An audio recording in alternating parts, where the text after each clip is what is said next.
Welcome to every video we make. We use one little thing and then we build the narrative out of it. Brie Larson says one fucking thing and we make a whole video out of it. That's what we do. Words are flowing out like woke Mary Sue, objective truth. They don't mean much, but nothing ever does across the grift of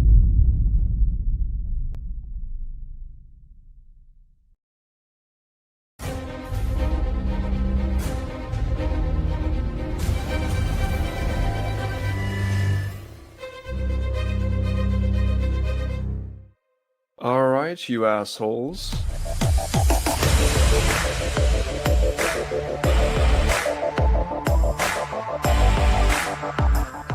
You can pick up the softback trade paper. The what now? How do you do, fellow kid?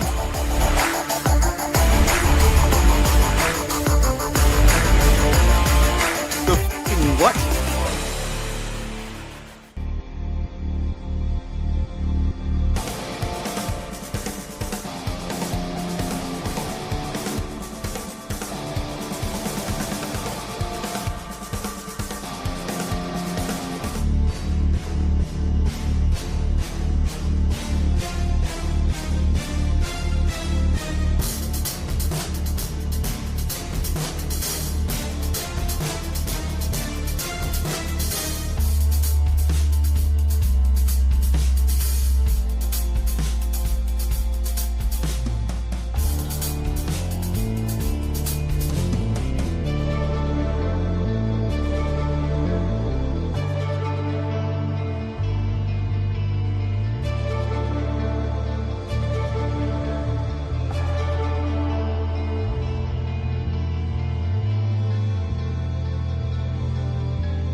surrounded by 20 Kermit the Frogs. Do you believe you are Jordan Peterson? What do you mean by believe? I don't know if you're copying my voice or what. That's the circular definition. That's the circular definition. You stake your life. You stake your life on it. And you die and you die for it. I feel like I'm talking to myself here. How much do you know about me? Hypothetically, if you were born Jordan Peterson, but you talked like Kermit the Frog, that would just make you a human with a frog voice. You're generating an impossible, restricted, hypothetical, with no precursors to back you into... I can't tell them apart. You like eating red meat, right? Sure. And what do Jordan Petersons love eating more than anything else? Why are you asking me? Because you are Jordan Peterson. You say that. I haven't claimed that. Is this Jordan Peterson versus Kermit the Frogs? Don't be a smartass. Either you're Jordan Peterson or you're not. Which is it? You're really quite something. That's because you're Jordan Peterson, you're not a frog. Yeah, I'm done with him. I respect Dr. Peterson, but I think he's losing it. Croak, croak, ribbit, ribbit.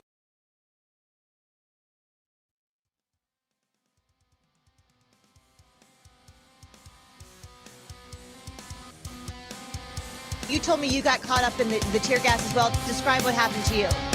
Tasted a little tear gas. Tasted like fascism.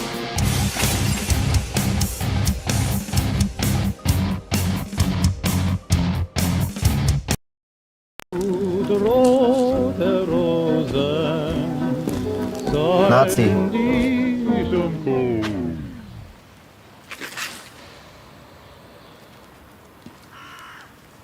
Wie bitte? Haben Sie mich gerade als Nazi beschimpft? Na, Sie sind doch einer. Das ist ja eine Unverschämtheit. Nur weil ich in der NSDAP und in der SS bin, bin ich noch lange kein Nazi. Wahrscheinlich bin ich auch noch rechtsextrem, oder was? Ja, aber was sollen Sie denn sonst sein? Ich bin vielleicht ein besorgter Bürger, der Angst vor Überfremdung hat. Aber ich bin nicht rechts. Und ich bin erst recht kein Nazi. Hey, Sie da? Sehe ich etwa wie ein Nazi aus? Nö, würde ich jetzt nicht sagen. Na, sehen Sie? Aber der ist wahrscheinlich für Sie auch ein Nazi, hm? Nazis, Nazis, Nazis, lauter Nazis. Wenn einem die Argumente ausgehen, dann holt man schnell mal die gute alte Nazi-Keule raus. Es hat doch nichts mit Nazi-Keule zu tun. Sie machen sich das Leben sehr einfach. Nur weil jemand die Mainstream-Meinung nicht teilt, ist er gleich ein Nazi. Aber Nazi sein ist doch längst Mainstream. Ihr Nationalsozialisten seid an der Macht. Ach ja, ich vergaß. In Ihrer Welt sind ja alle Nazis. Der Führer ist wahrscheinlich für Sie auch ein Nazi, was? Ja? Jetzt reicht's aber. Führerbeleidigung. Mitkommen. Das sind jetzt über... Ja, ja, ich weiß. Nazi-Methoden.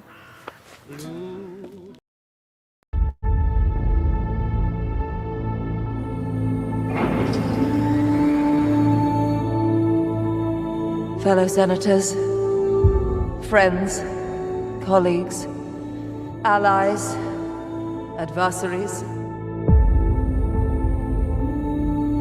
I stand before you this morning with a heavy heart. I believe we are in crisis. Continued and inexplicable Gorman resistance to imperial norms. The distance between what is said and what is known to be true All the propaganda has become an abyss. Terrorism strikes again in Gorman. They don't even bother to lie badly anymore. I suppose that's the final humiliation. Of all the things at risk, the loss of an objective reality is perhaps the most dangerous. With the right ideas, planted in the right markets, we can weaponize galactic opinion. The death of truth is the ultimate victory of evil. The only story that matters is Gorman aggression. When truth leaves us, when we let it slip away, when it is ripped from our hands, we become vulnerable to the appetite of whatever monster screams the loudest. This chamber's hold on the truth was finally lost on the Gorman Plaza.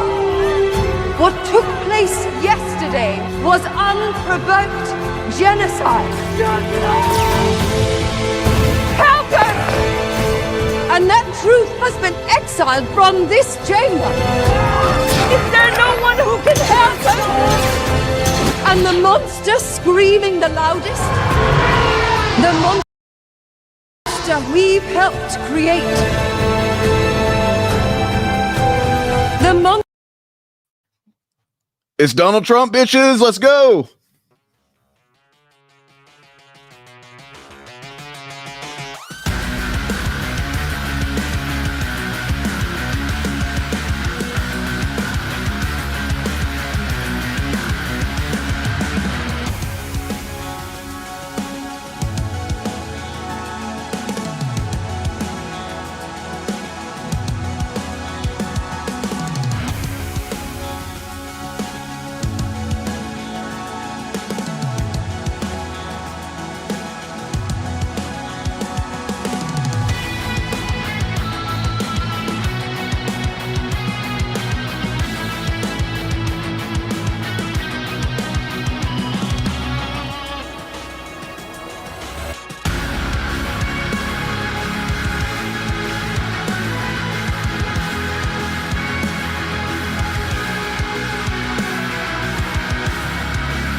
That is what it's up.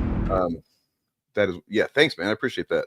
It kind of hit me. I titled it something else originally, and then it was just like randomly, it's like D-Rez. Holy shit, I'm missing something here. I missed the opportunity, but I took it.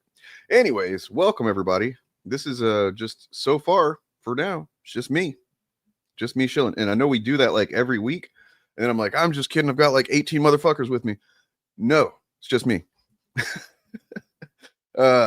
Summer plans and whatnot, kind of in case you haven't noticed, the last few weeks we've been inconsistent. It's not because we're fighting. We're not like fighting like the Beatles. We can't get in a room together. It's not like fucking what's his name, The Rock and Vin Diesel, where they couldn't film scenes together. They hated. It's not like that.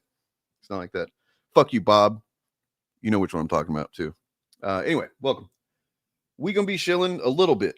I don't think I can be on too long because I have a kiddo who is matriculating to the next grade, to the next segment of school, of primary school today. So I'm going to see her do that. Well, as long as I get to be Vin Diesel, right? Wait, who? Can you imagine? Who the fuck would want to be out of those two guys, right? Like, well, I get to be Vin Diesel. You can be The Rock. Okay. Anyway. Fuck ass Bob. Yeah, man, Jared Leto, like, so if you watch my channel for a few years now, we did, it was before the Fapcast. It was like a proto-Fap, I guess. It was kind of similar to what the Fapcast has become. Kind of. But something was coming out, some movie, I don't know. And I was just like, man, we got to dig into some of this crazy shit about Jared Leto because he is nuts and he's got some yikesy stuff around him.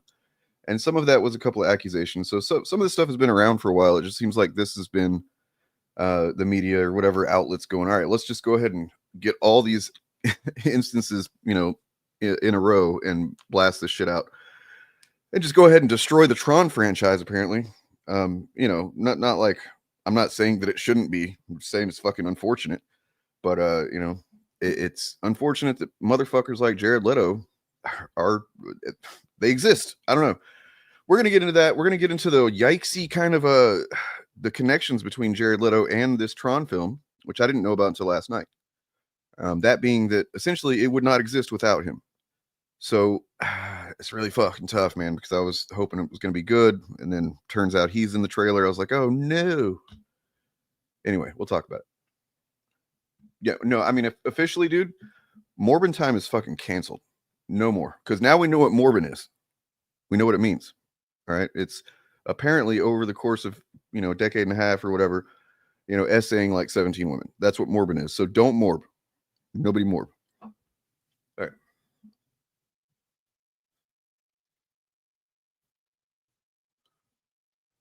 I know, man. Like, I legit haven't. I don't know if I've ever seen a trailer that went from not knowing it existed. I didn't know the project existed at all. Knew nothing about it till the start of the trailer that I clicked on, and then between that period and the point when it shows his face, I was fucking 150% all in on this movie. It looked phenomenal. It looked like everything I could possibly want from just a sci-fi movie in general. It just had the right vibe. Had 9 Inch Nails on the soundtrack, and then it shows Jared Leto, and I was like, oh.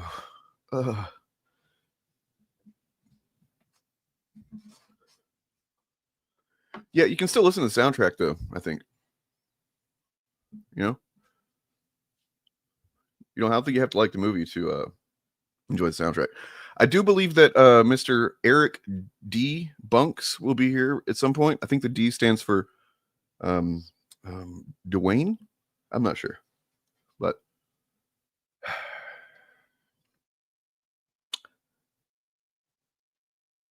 Kraftwerk was the original one, right? And then Daft Punk was the sequel. Also fucking amazing album. So let's look at some shit real quick, man. Like this. We have now witnessed last night unfolding on our television screens from Los Angeles. It's not news. It's a chilling, like a neon bright sign flashing about democracy. We saw national CNN correspondent Jason Carroll physically detained by the federal, a combination of LA riot police, federal troops. We don't even know who the hell was involved in this thing. Putting his hands behind his back, and his security team arrested while he was reporting what was taking place in our country. And it all happened live on TV. This is not some rogue incident in a far-off land where, while covering a faraway war zone through a combination of not understanding local laws and language barriers, a war reporter was detained. That's not what this is. This is Los Angeles, California. Let's take a look. And to preview this, you'll hear Jason Carroll asking, so I'm not being arrested? And he's told, no, we're escorting you out, but if you come back, you will be arrested. This is the United States of America in June 2025. Flyers and posters saying CNN? It's time to escalate. Wait 1 second, John. Hold on. I want to. Jason, what's going on? I hear you. Am I seeing Jason Carroll being? What happened, Jason? I'm being detained. I'm being detained, Laura. I'm not being arrested. Correct, officers? Did you hear what he told you? No. We're letting you go, but you can't come back. Okay. Because then if you come back, then you go. Okay. Okay, please. Okay. Thank you. Thank you, officer. Take care. You too. Nice to meet you. Thank you. Okay. Thank you. What happened, Jason? If you guys can still hear me, what happened was Yes. I'm Chris with the New York Times. We got video of you guys. Oh, you did? If you need it later, thank you. Call New York Times. I appreciate that. I can hear you still, Jason. What's happening? So here's what happened, Laura. The officer, I was called over, and the officer told me to put my hands behind my back. I said, am I being arrested? He said, you were being detained. I was walked out of the area. Eric debunks. The D stands for Dwayne, right? I'm assuming. How's it going, man? Good. Like, I couldn't get my camera to work for some reason. I kept restarting my browser, and I finally just had to restart everything. So Here That's I all am. right. I was late as shit myself, so you know. Well, I came in because I thought we were starting at like 4, and then I saw that it was like 30 minutes later, and I'm like, wait. I was only had it starting at 1 my time because I asked my girlfriend. It seemed like it was just gonna be me, and I'm like, I guess what time should I start this show tomorrow? She's like, I don't know, 1. It's like okay, and then like some stuff came up. We got behind on things. I had a laundry up there that in the laundry room I needed to get, and I was like, I might as well just bump it back a little bit. So I did. But yeah, thanks for being here, man. Because it's a weird one to do on your own. I don't know if you tried It's like, hi, I'm the Shillcast. This initiative thing's working out great. But yeah, this is fucking nuts that we're here right now and dealing with this. Yeah. It's going to be really interesting because I don't think that people understand, maybe some do, how bad this is going to be for the folks when the hammer comes the other direction. Because by all accounts, they're going to lose all their power in Congress next year. Yeah. And will it matter though? I think the issue now is that it doesn't. Like, I think that we have a Senate that's not doing anything. And I think that's the problem. We're not seeing what that looks like because they're not doing anything. You know what I mean? Like right now we have the Supreme Court making rulings, but ultimately it's up to the House, well, not the House, but the Senate to sort of enforce some of this stuff. And that's the problem is they're not doing anything. They're not finding Trump guilty of anything. Like they're not accusing him of anything. They're not charging him with anything. They're not doing anything. You know what I mean? I mean, he's cracked the code. We got to give the man that, I guess, because up until now, 250 plus whatever years, our system operated on the fact that like the president, the executive, would feel some sort of shame if he just did things against the rules. You know, and apparently shame is just not shame doesn't work. There has to be action. We're in a time where shame doesn't work. There has to be action. Like there's the idea that, because I mean, if you look at the people who are there are Republicans and then there are MAGA brainwashed Republicans. We have a lot of MAGA brainwashed Republicans that just refuse to do anything about it. And I'm under the impression that there's probably a couple of reasons why. I mean, one of them could be that they're worried about the backlash. Maybe Trump or the other people around Trump have something on them and they're going to blackmail them or something. I mean, that could be one thing. Maybe the other is, you know, the money connected to them being put in their position. Maybe they feel like they'd lose money, but it's not going to matter. I think the truth is most of them, even if it's an uphill battle for us, most of them are going to get voted out next year. The vast majority of them. So what that looks like after that happens, I don't know. But the thing is that we are not entirely powerless, despite it seeming that way. And in all immediate practical sense, yeah, we are. But there are, if you have the, I guess, the testicular fortitude and the patience to see, you know, something through over time, and you're not a cynical asshole that's just like, whoa, what could you do? Can't do anything about it because fuck you, man. There are people, their lives on the line, their lives being lost all the time. I can't afford to be that way because I have too many people I care about. So I'm trying to fight for that. You know what I mean? I don't even know what the fuck this means, man. Like, I mean, like to see what's going on right now and to still be doing both sides. Yeah, I'm far beyond the both side shit. Fuck that. Brain dead. Fuck that. Like, look, I'm not saying that there aren't politicians don't have skeletons in their closet, but if we're talking about like the difference between what the Republican senators and representatives are willing to do versus what progressives are, that's like we're talking a million miles difference. Like it's just taught these people that you're supposed to fucking think that your representation is a perfect human being, and like if they're not, then you're just like, you know, no, they're your fucking servant essentially, man. Like they're the closest thing that we have to someone who works for us, and we pay for it. You know, we give them the jobs. They have better fucking lives than we do. We pay for that shit. They should fucking listen to us. They should represent the people. What's up? Yeah, Bob, I respect you, but I refuse to doom or think about anything. Like I want to wait and see what things are going to be like because some of us don't have the ability to leave this country. Like people don't have the funds to leave this country, and I'm not going to fearmonger those people. I'm going to be prepared, but I'm not going to fearmonger. If this was a Fatcast on Sunday, Bob would be saying what you're saying. So I don't know what he's doing in chat, being a fucking shitster. Yeah. No, I mean it's just like I have family members that literally cannot afford to leave, and we have to fight. This is our country too. I mean, we don't roll over for people. I don't know where this came from, and I'm not talking about you, Bob.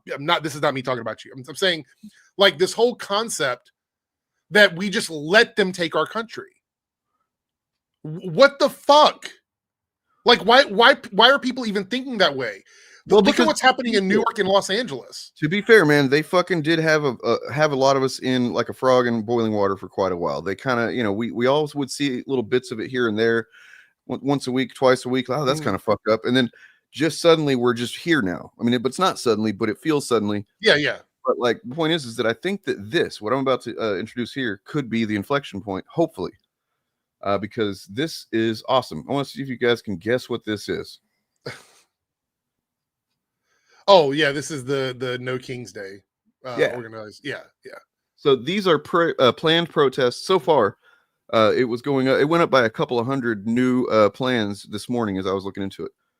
So it went from like 1,800 to like over 2,000 planned demonstrations across the country on Saturday, June 14th, God damn it, which is Flag Day, and apparently fucking, you know, shit sack's birthday too. He's gonna be fucking 79, and he wants to do his fucking, you know, third world fucking authoritarian autocrat military parade that we've never done. The other issue is that we have to remember there are far more of us than there are of them. There just is, mathematically. They can't stop every single demonstration in the country. It's impossible. No. There's just not enough of them. And the fact is they've targeted New York and Los Angeles, part of my state, Northern Virginia, because these are the places where they can get the most bang for their buck in terms of like being able to go on, you know, Fox and spew more lies and stuff. And so that's why they're doing it. But also we have to remember there's distractions too. Like the renaming of bases and ships, like those are distractions. Those are things that let them do it now. We can just change it back next year. You know what I mean? Like if you aren't aware, if you don't have a filter for what you should be getting actually offended by and not at this point, I don't know, man. But like if it's stuff like bases, like, oh no, they're going to name it after a fucking long dead slave holding, you know, piece of shit. Okay, who cares? It doesn't affect anything. You should care about the fact that they cut USAID and, you know, estimates, educated estimates are that something like 300,000 people have already died from that, just that cut. Yeah, that hard cut. That's what should offend you. If that doesn't offend you, I don't know, man. Like Pete Hegseth going to like military bases and talking about anti-woke stuff, that's a distraction. Who gives a fuck about that? Same thing with Trump doing that. Like we should be worried about some big things, like the protest happening where the government is literally breaking constitutional guidelines. Like they're doing illegal things. Trump was accused by Elon of being a big part of the Epstein files. And that is why all of this is happening. Well, I mean, I think that it probably was going to happen. I feel like that, you know, Stephen Miller probably pushed it a little bit harder, knowing that Trump was in a vulnerable state of mind. You know, he knew he needed a distraction because, like, this is Stephen Miller shit. Like, Trump wouldn't specifically get the idea to do the type of stuff that's happening here. He has to have someone like Stephen Miller. Absolutely. Yeah, 100%. He's got people like. His intent is not to, you know, they used fucking illegal immigrants. You know, that wasn't really, you know, what they're actually talking about. They're talking about asylum seekers usually, but they're using that as pretext. What they really want is any brown person. They don't want a blended culture. They don't want a blended fucking, you know, diversity of people in this country. They want to remove it. They're not. But the problem is, though, this is the crazy thing. This country would not function as a white ethno state. Like it wouldn't. It just can't. There's like in their mind, there's this utopian idea of women are going to have 20 babies and everybody's going to be white. That's not. It won't ever happen. It just won't. I don't know why they think that's a thing. Because their brains are broken and fucking rotten, dude. I don't know. Like it's just. The other thing is, think about this. Last week, we had people return to the United States from that Supermax prison, from that gulag, that are actually going to get due process. Is anybody talking about that right now? No. And the reason why is because of all of the protests that are getting like shut down now by National Guard, by Marines, because they know that when these trials happen and due process comes into play, these people are going to be found not guilty of anything they're accusing them of. Yeah. I want to point out that like it's all the distraction. It's actually you guys have probably heard the fire hose strategy. Fucking Steve Bannon sat on a PBS interview and just explained to everybody during the first term that that's what they want to do, which is just giving us so much bullshit to deal with every single day that, you know, they know which things that they really care about, but they also are going to fire a bunch of shit that doesn't really matter, like the, you know, renaming the fucking Gulf of Mexico. Like, that's so stupid, dude. It's stupid and it's a distraction. It doesn't, it's performative. It doesn't mean anything, you know? Literally doesn't have any fact. Look, this map has Gulf of Mexico on there. So, like, yeah. What are you gonna do? Well, the other thing is that RFK Jr. actually lied under oath. So he said that he wasn't going to do this, and then he did it anyway. But we're in a situation where the people that would do something about it are being very quiet. They're not doing anything. We have a lame duck Senate.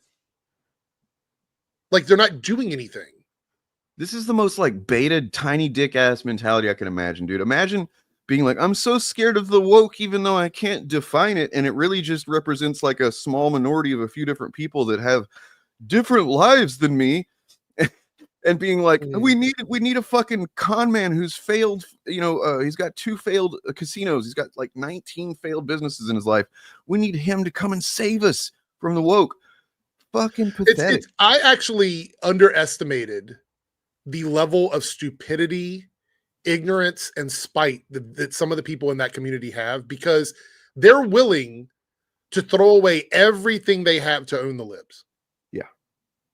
That's a level of idiocy that I can't even comprehend. Like, is owning the libs going to make your groceries cheaper? You know what I mean? Like, they think even if not, then it's going to make them feel a little better about their lives. That's what they think, you know. And it's crazy, like, though. It's another hit of OxyContin, fentanyl, Ronin libs, whatever it is. They just need another hit of it. I did want to answer a thing here earlier. Yeah, we got some super chats too, by the way. Yeah, but this one I have to get this one because I haven't had an opportunity like this before. Let me go ahead and pull this off here. Excuse me. Yeah. Does this A on my head look like it stands for France? Okay. All right. I had to. All right. Yeah, owning the libs isn't going to make gas cheaper. It's not going to make groceries cheaper. It's not going to save your Social Security. It's not going to save Medicaid. It's not going to make your healthcare easier. Like, owning the libs is the most surface level, brain dead reason to vote for anything. Like, I wouldn't vote my rights away to own the conservatives. Like, who would do that? I don't know. Oh shit! Yeah, I got to catch up on these super chats. Okay. So Jack, thank you for the 5. I think that's pound super chat. Mm-hmm. The fact that people are already standing up to Trump's attempts at being a dictator just shows how sick and tired they are at all this crap happening. I mean, I see what you're saying, but it's taken longer than I would have preferred for people to wake up to this. I spent most of the first term trying not to use the F word and upset anybody. And I mean, he's literally all the tenets of fascism have been ticked off. All of them. Seriously, like, I mean, I almost started the show today saying something like, I wish I had, but like, how you guys doing? I hope nobody out there like spent a bunch of years telling everybody that fascism was happening. It's gonna happen. Having people tell them, no, you're fucking crazy. You're you know, blah blah. And then this, yeah, but I didn't have it really formulated how to say it. But yeah, I feel pretty frustrated, vindicated, but frustrated that so many people are like, oh yes, fascism now. You needed to see the fucking. There's certain, I guess, symbology and hallmarks that certain people needed to see happen. They didn't want to do the analysis of the systemic issues, you know, being threatened and whatnot. But yeah, here we are. Then there's honestly hope someone inside leaks the list. I mean, the other day when all that shit popped off with Musk and God, it seems like 5 years ago. I was hoping that like that Musk would just leak the list, and at the exact same time, Trump would have like SEAL Team 6 take out Musk. Well, that would just simultaneous release. It seems like both of them have decided that this is like a, for lack of a better term, like a financial nuclear war between the two of them. So they've kind of backed off a little bit. Both of them have backed off a little bit, but I don't think it's the last we've heard of it. Like, I think there's going to be more to come. So. Yeah, I mean, honestly, when it popped off, I was like, this is the exact same vibe on a larger scale as EVS and Eric July. Like, this was going to happen. You know, there's just no way that this was not going to happen on a long enough timeline. I mean, there's only enough room for one egotistical, narcissistic fascist in power. So $5 from Super Jones Bros. The Nerdrotic Nooner Pop Culture Show. Funny. Ventured into California lockdowns and jabs. Imagine still ranting about a cold that 99% of society has moved on from. I mean, it's not just a cold. It is still very much at play.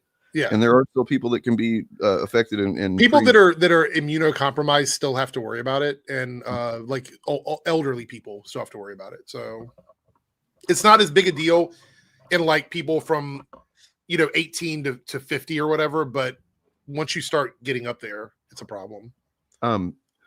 So Diet in the Forest. Hey man. Hey guys, fellas. I don't imagine it's both of you sitting there operating the internet, but whichever one it is. Hi.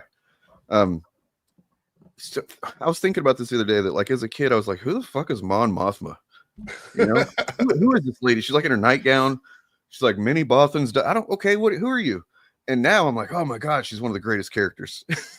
She's one of the most important characters in Star Wars. And I really one of the many reasons I love Andor for just filling in that context. Let's see. I mean, look, man, that's kind of the thing is that, yeah, legacy media is part of it. Corporate fuck media. ABC, by the way. Corporate media is a piece of shit. However, even if they were holding fast to journalistic integrity and ethics, they would be having a hard time with the shit that they're flinging out of the White House. Shout out to all of the left-leaning progressive media that's really coming up and knocking out like the Joe Rogans and the Tim Pools. Like Midas Touch Network is killing like all of those things. So, like if you look at it, they're dominating most of the top 10. Because guess what? Now these guys with the victim mentalities are no longer victims. They're the people in power. I've talked about this before. It's shifted. So they can't cry anymore about stuff because that doesn't exist. I think the crossing the Rubicon moment for me in particular, I mean, who knows what everybody means when they say it, but like for me, there's a point that it's going to be a whole different animal getting past this fascism than it was before. Like if it's kind of like climate change, basically. Like we can still turn back the effects of climate change, except some of it we can't. Mm-hmm. Some of it is already so far gone that like not good, but like we're not like completely doomed. And I see this kind of the same way.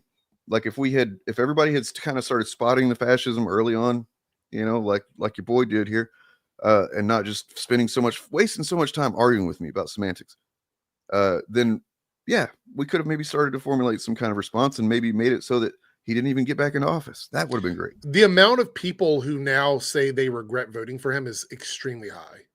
Not that it really matters because they facilitated a lot of this, but the fact is they recognize that they fucked up. They recognize it, which means that now they know they were wrong and they're speaking out against him. And look, I don't feel any sympathy for them because they put us where we are. But the fact is they've realized that they made a mistake. So it's not something that idea of Trump derangement syndrome that a lot of them like to say and spout off. It's obviously not a real thing, but some of them are now realizing that. Yeah. ABC getting rid of Tony Moran is a extremely bad thing. Like, I don't even know, like once you start censoring the press without any pushback whatsoever, just because they decided they wanted to do it, that's crazy. That's crazy. Yeah, I mean, capitulating before anybody even demands that you do that is in a way worse than just, bending whenever you're forced to. And then Fox was praising them for it. You had Fox News praising ABC for firing a reporter for calling Stephen Miller out for what he is. That is the literal definition of free speech and free press. I mean, look, this is exactly like these chuds that we cover, right? Like they'll talk about, somebody's getting canceled because they got criticized slightly or whatever, even though it has no effect on their ability to get a job or anything. But then, they'll turn around and like fucking spend 2 years going after what's her name, Snow White actress, I forget her name, Rachel Zegler or Brie Larson. Well, most of their channel, I found this really funny. I know that we had the comment earlier from what was it, Jack? Was it Jack? No, Super Jones Bro. Yeah, like most of those channels, like, look, I accept that D-Day Cobra Jeremy is going to do politics because him and Ryan Cannell run a separate like political channel. But a lot of these guys like Critical Drinker, Nerdrotic, and any of these other chud leeches that are connected to them have been so hyper-focused on the situation in LA, and they're not doing it because it's Hollywood related. They're doing it because it's Trump related. Right. That's why they're covering it. And they're spending hours and hours and hours, like nonstop live stream coverage of what's happening in LA.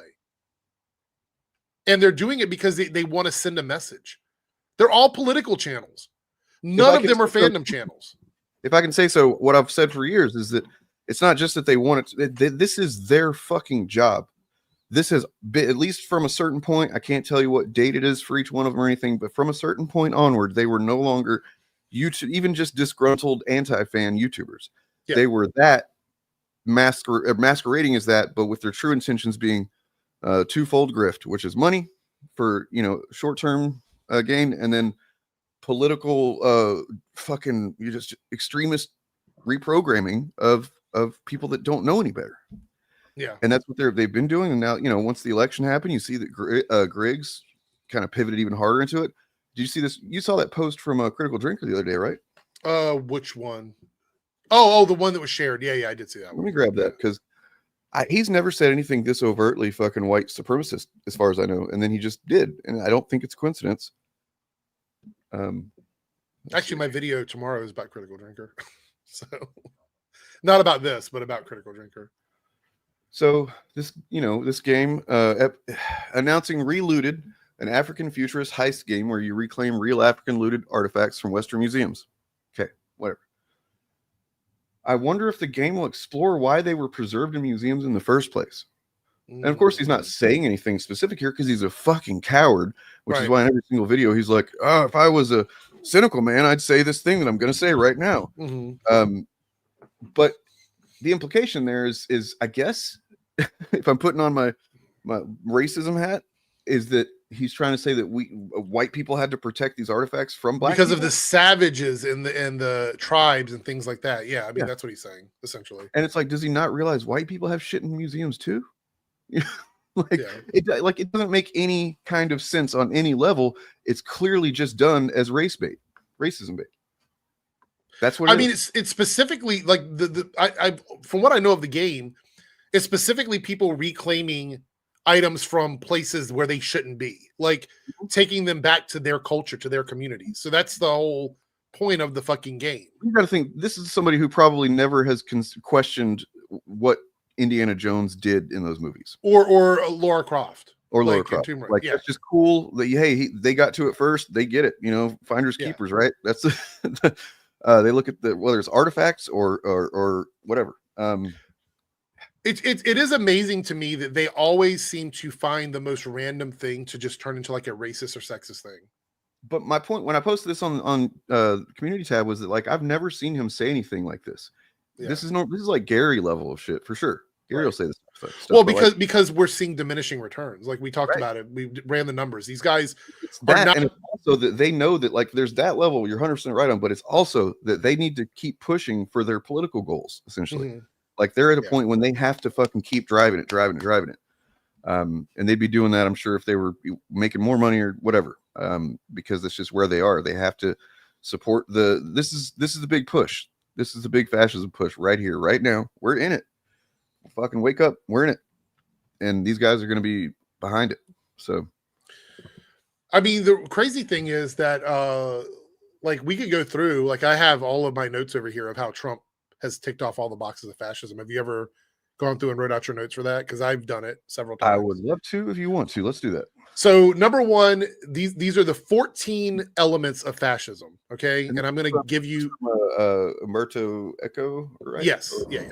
Because you can also look at Jason Stanley's. I think he's got 10, and they're slightly different, but it's still pretty much one. So, in my list, 13 of the 14 are solid, with one of them kind of questionable, but still 13 out of 14. That's pretty high number.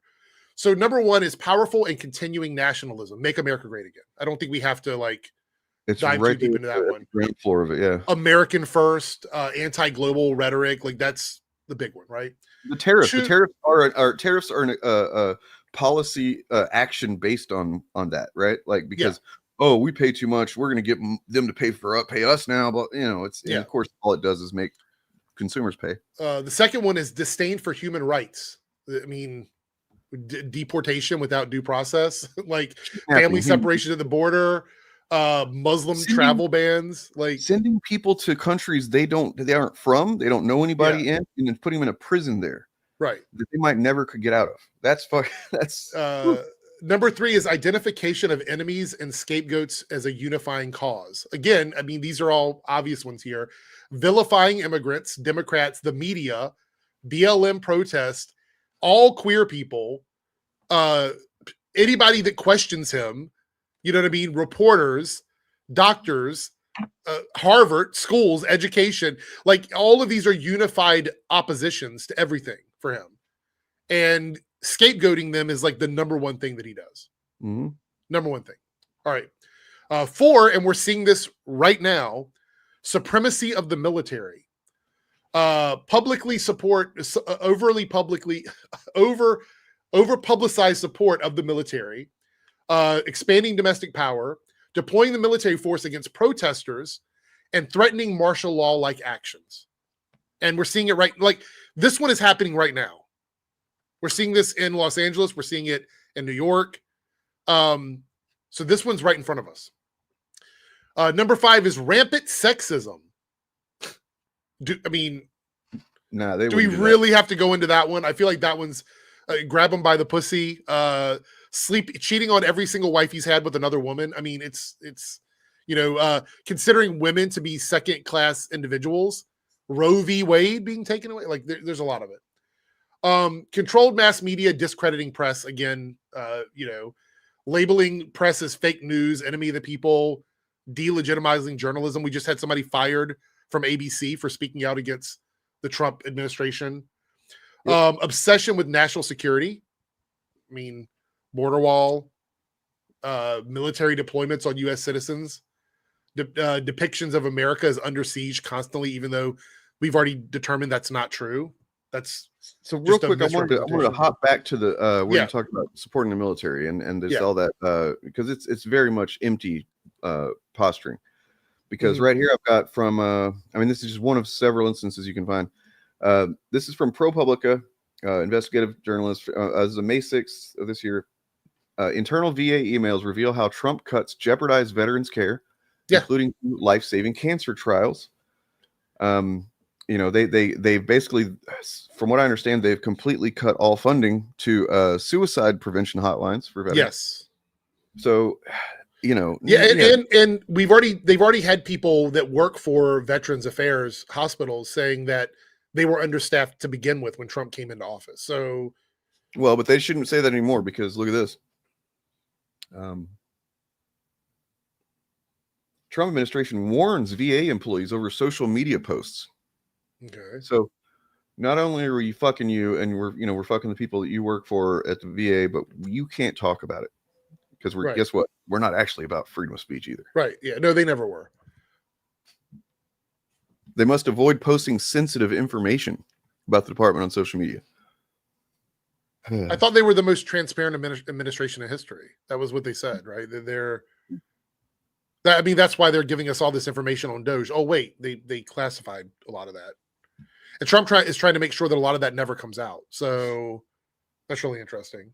All right. Obsession over national security, which is number 8. I mean, prioritizing conservative Christian values and policy. I mean, that's one of the things he does number 8 is religion and government intertwined. So that would be the prioritizing Christian conservative values and policy. Photo ops with the Bible. You remember when he took that picture across the street of the hold it upside down? Yeah. Yeah, that was funny. And he's not even religious. He's not even a Christian. That's the funny thing. It was funny, but at the same time, I think most, if you can, it was both. It was funny and also like, this is not good. This is not a no. I mean, funny and like this, like, I can't believe that they think that he is a Christian because he's literally not. Number 9 is corporate power protected, which is this big, beautiful bill is all to funnel money to big corporations and like billionaires, essentially. Which is major tax cuts for corporations, rollback of business regulations, revolving door between industry and government. So essentially, when he said he wants to run the United States like a business, he didn't mean that figuratively. He meant literally. Like he wants to run it like he ran his into the ground. Yes. And so a lot of people that voted for him because they wanted him to drain the swamp didn't realize that, guess what? billionaires and corporations have just as many skeletons in the closet, if not more, than our government had. So it's nothing but what is it, like all these trade deals and stuff that he's been doing or not doing, I guess, to like manipulate the stock markets for insider trading, where we're seeing tons of people in Congress all of a sudden trading for the first time and magically picking the things that he is running his tariffs on and his deals on. Like, okay. Number 10 is labor power suppressed. So this is like how he goes after unions, weaken labor protections and favored corporations over the working class, which is weird because working class seems to think he cares about him, but he's not done anything to help the working class. He's not done anything. There's no policies that he's put on the table that actually help the working class. And these extensions on his tax cuts are going to increase the debt that he says he's trying to like reduce. So number 11 is a disdain for intellectuals and the arts. Harvard is a really good example. Harvard is the number one school in the world, I believe, last time I checked, in the top 10 for science and medicine, unless it's changed. All the other ones in that list are in China. So by going after Harvard because they hurt his feelings, right? Because he's doing that, he is going to drop our only top 10 university school program in the world out. I think that we have to kind of remember, like, whenever these instances pop up, we have to go, wait a second, step back, and what's this starting? This is not the beginning and end, is not this story. They're going to go after higher education, period. They want to make it so that, first of all, obviously they want to secure their fucking power. They're going to, I just have a strong suspicion that he's not going to want to leave after his term, even though he's, constitutionally barred from being president again. But yeah, they're going to just keep doing it. They don't want the information to be out there in any kind of institutional way that this is not what America should be. Right? I mean, let's just ask the chat. Who are, when it comes to people, who are the easier ones to manipulate? Educated people or uneducated people? I mean, it's uneducated people. They're the ones that you can convince all kinds of things because they don't have the education to know better. They don't have the wisdom to know better. Well, of course, that's how he got into power. He's going after those because that's a twofer, man. Like, you're going after colleges and you're going after black people. Like, yeah. So the thing is, you can manipulate people without an education. So he wants to remove the access to education, just like with Fauci. I mean, with Kennedy in this thing against Fauci and vaccines. Like, it's not that they want to give people an option. They want the illusion of choice, right? They want you to believe that they want to leave it up to you, just like they wanted the states to believe they gave a fuck about states' rights, and they don't. They want that illusion to exist so that people feel like there's a choice. If there was a choice, he wouldn't be going after Harvard. But he is, because he wants to take out higher education.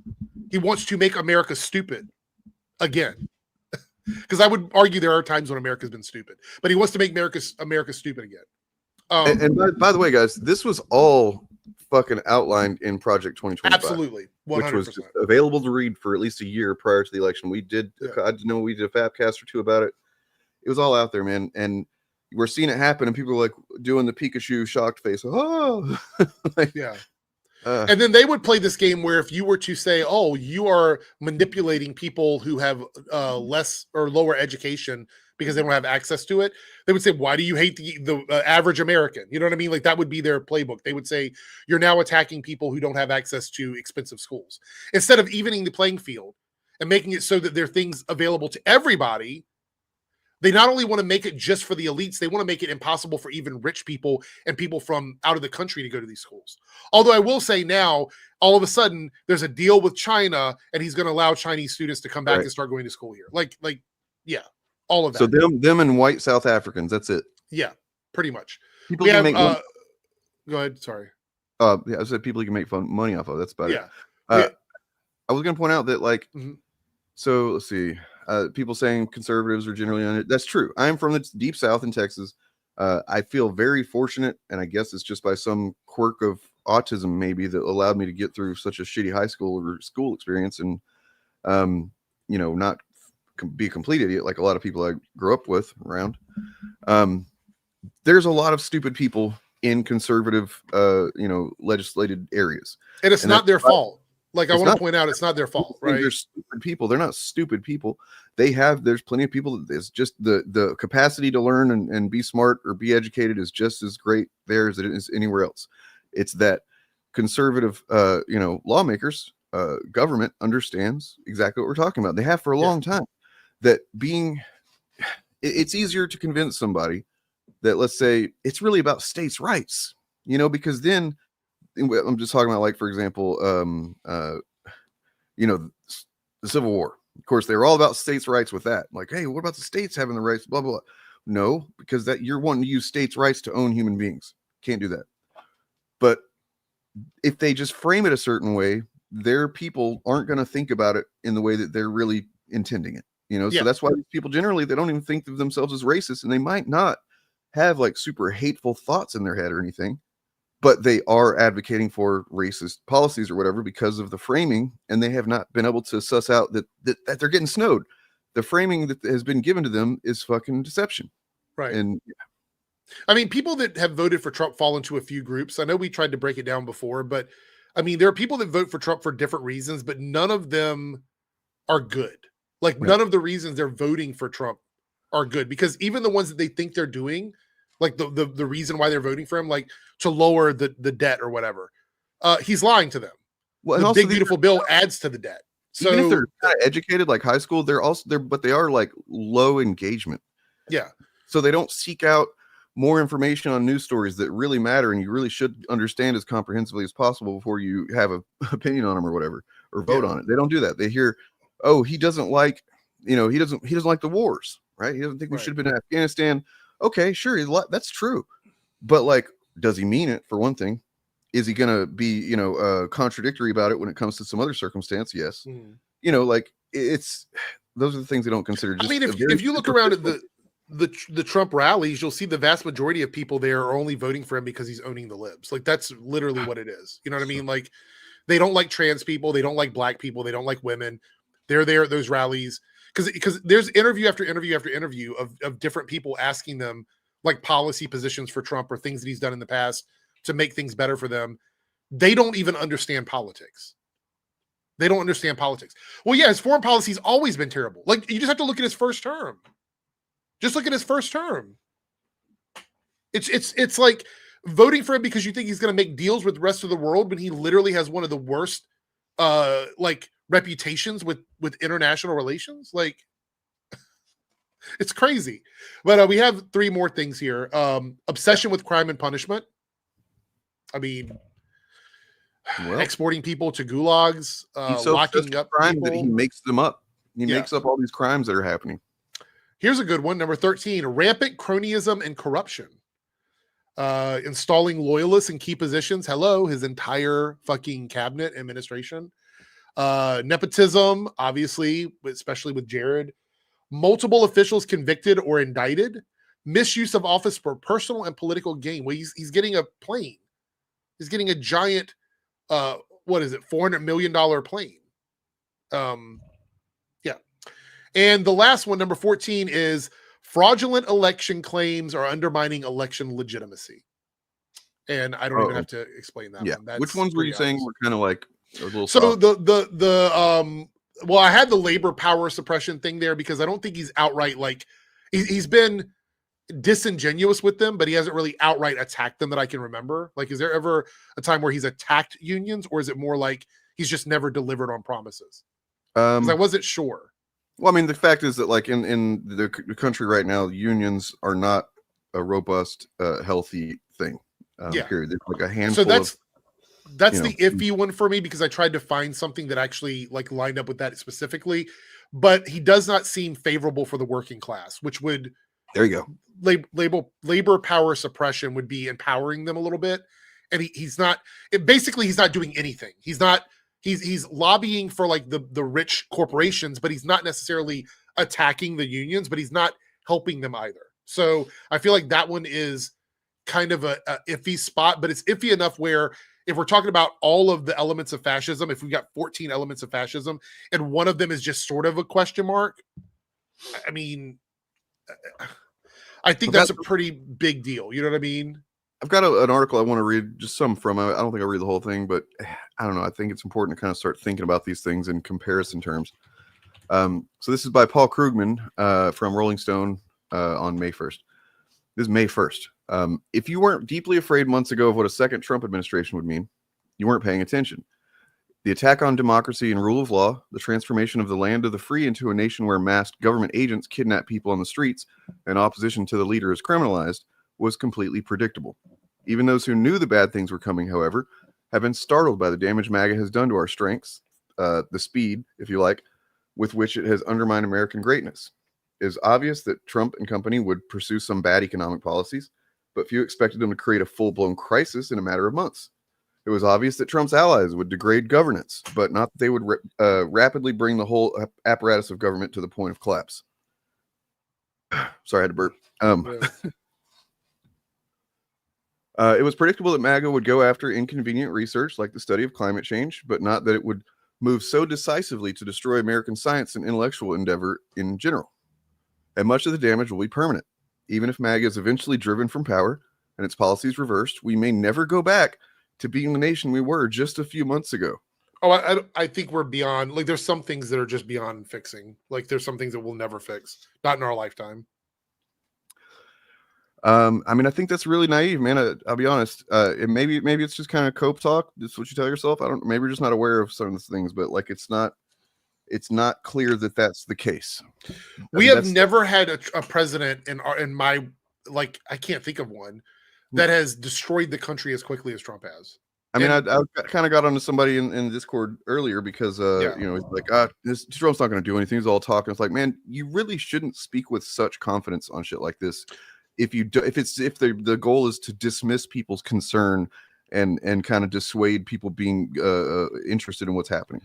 I mean, that's really fucking just hubristic. Reagan was the beginning of like the economic issues that we have in the country, but he didn't destroy the country in the way that Trump has. Like, Trump has destroyed internet. Let's look at this.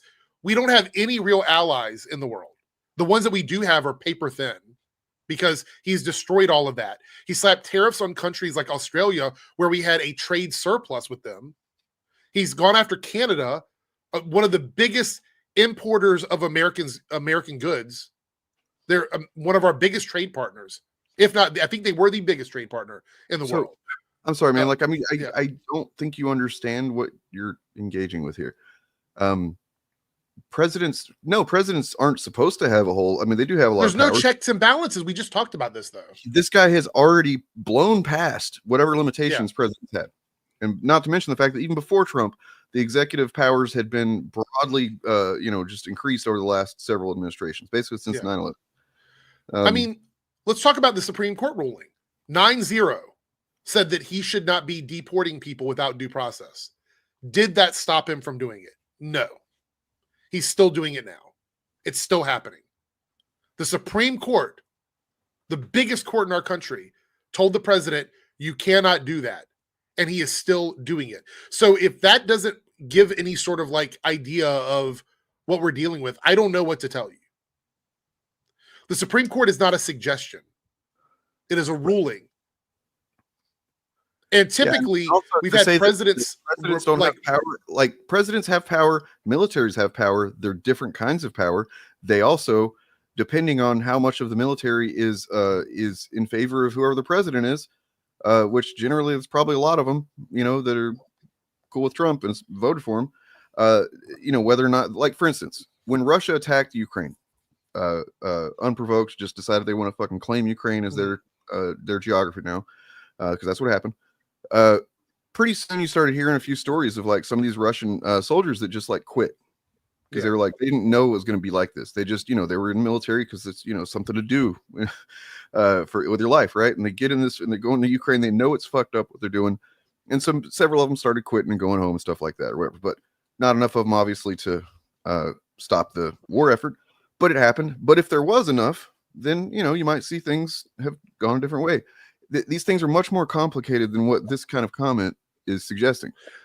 But I know this guy right here, Ryan, is going to set us all. I want to point out though that I don't. Maybe I'm having an issue understanding like how people are seeing this. I don't know. This is just stupid, dude. I'm not telling you to be afraid. I'm not afraid. If I was afraid, I would not be on this fucking channel talking about this shit. Yeah. What I'm saying is you have to be fucking realistic. This just honestly seems like cope. Like you don't want to think about the possibility that things might not go this way because you won't know what to do.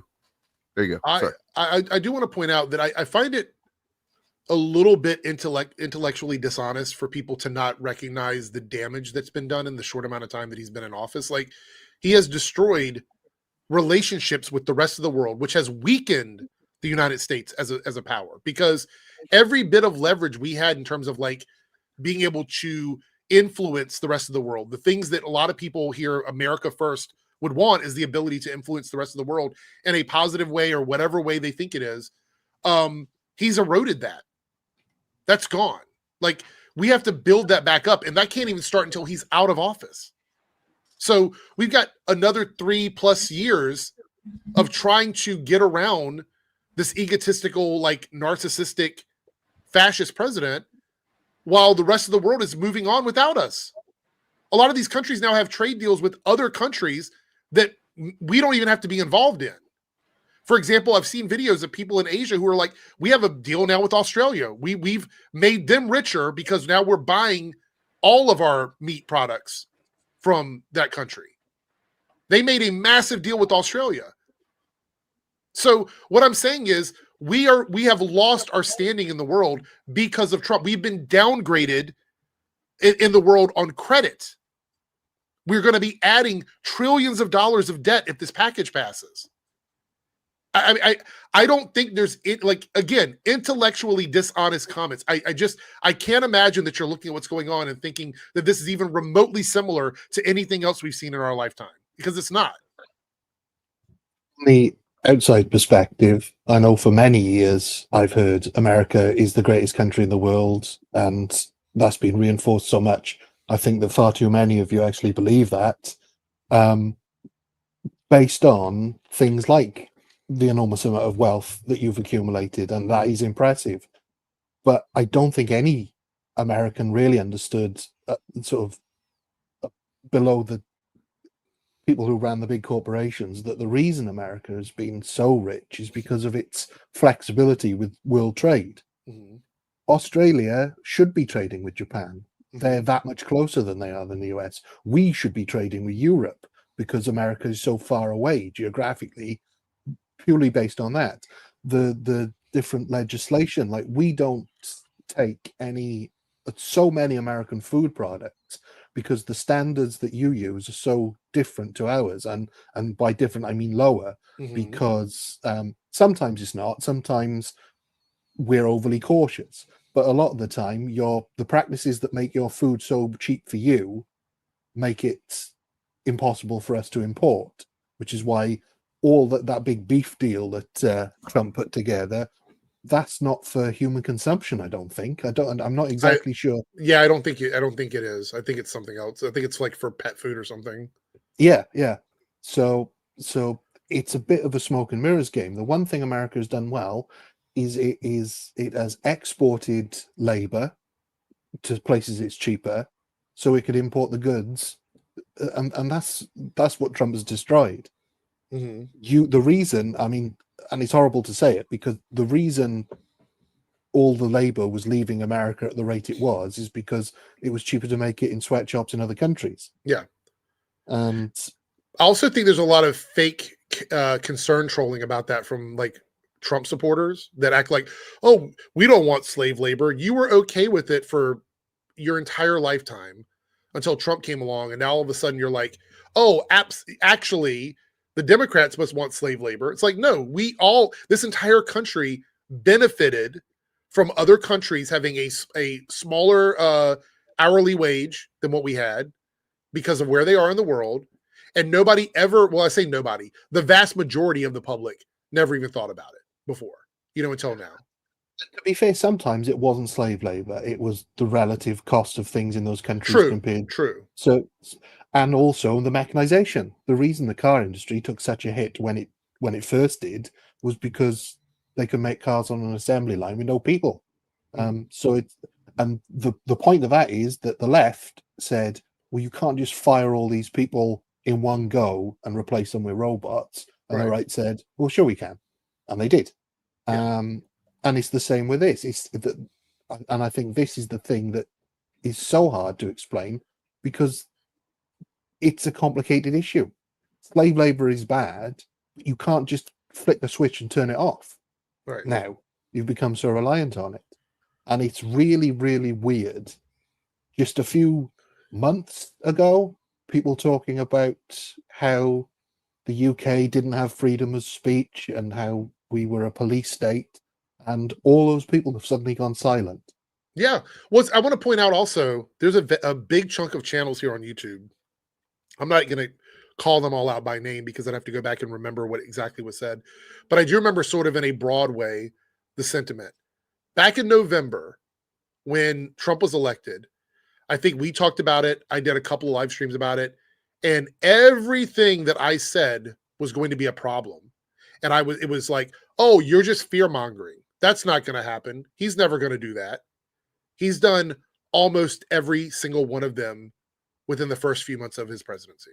You can go back and look through my early videos where I, would use the word fascism or authoritarianism or whatever. And like, you can just see people in my comments, essentially trying to shut that shit down.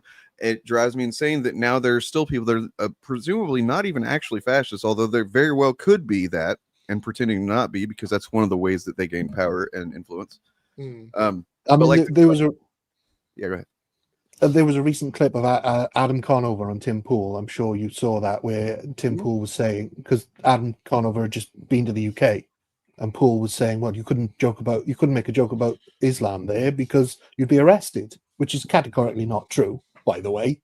There are comedians that do it, but there are a couple of great comedians, Dara O'Brien and Stuart Lee, make excellent points that the reason British comedians, or indeed American comedians, don't make jokes about Islam is because they're either racist, or if they're actually clever, you wouldn't understand them because you don't know the first thing about Islam. Right, exactly. Yeah. If it was a joke, if it was a racial joke and not a racist joke, most of them wouldn't get it. That's the difference. Yeah. I mean, how much do you know about the tenets of Islam to be able to understand a subtle deconstruction of the faith as a whole? Shara law. That's all they keep saying is this. Shara. I've heard that so many times. They don't even know what that is. I mean, it's the same reason that comedians don't do jokes about what it's like living on Mars, because people don't know. Your joke would absolutely 100% be racist if you were joking about things that are all stereotypes and have no bearing in reality. That's absolutely the problem.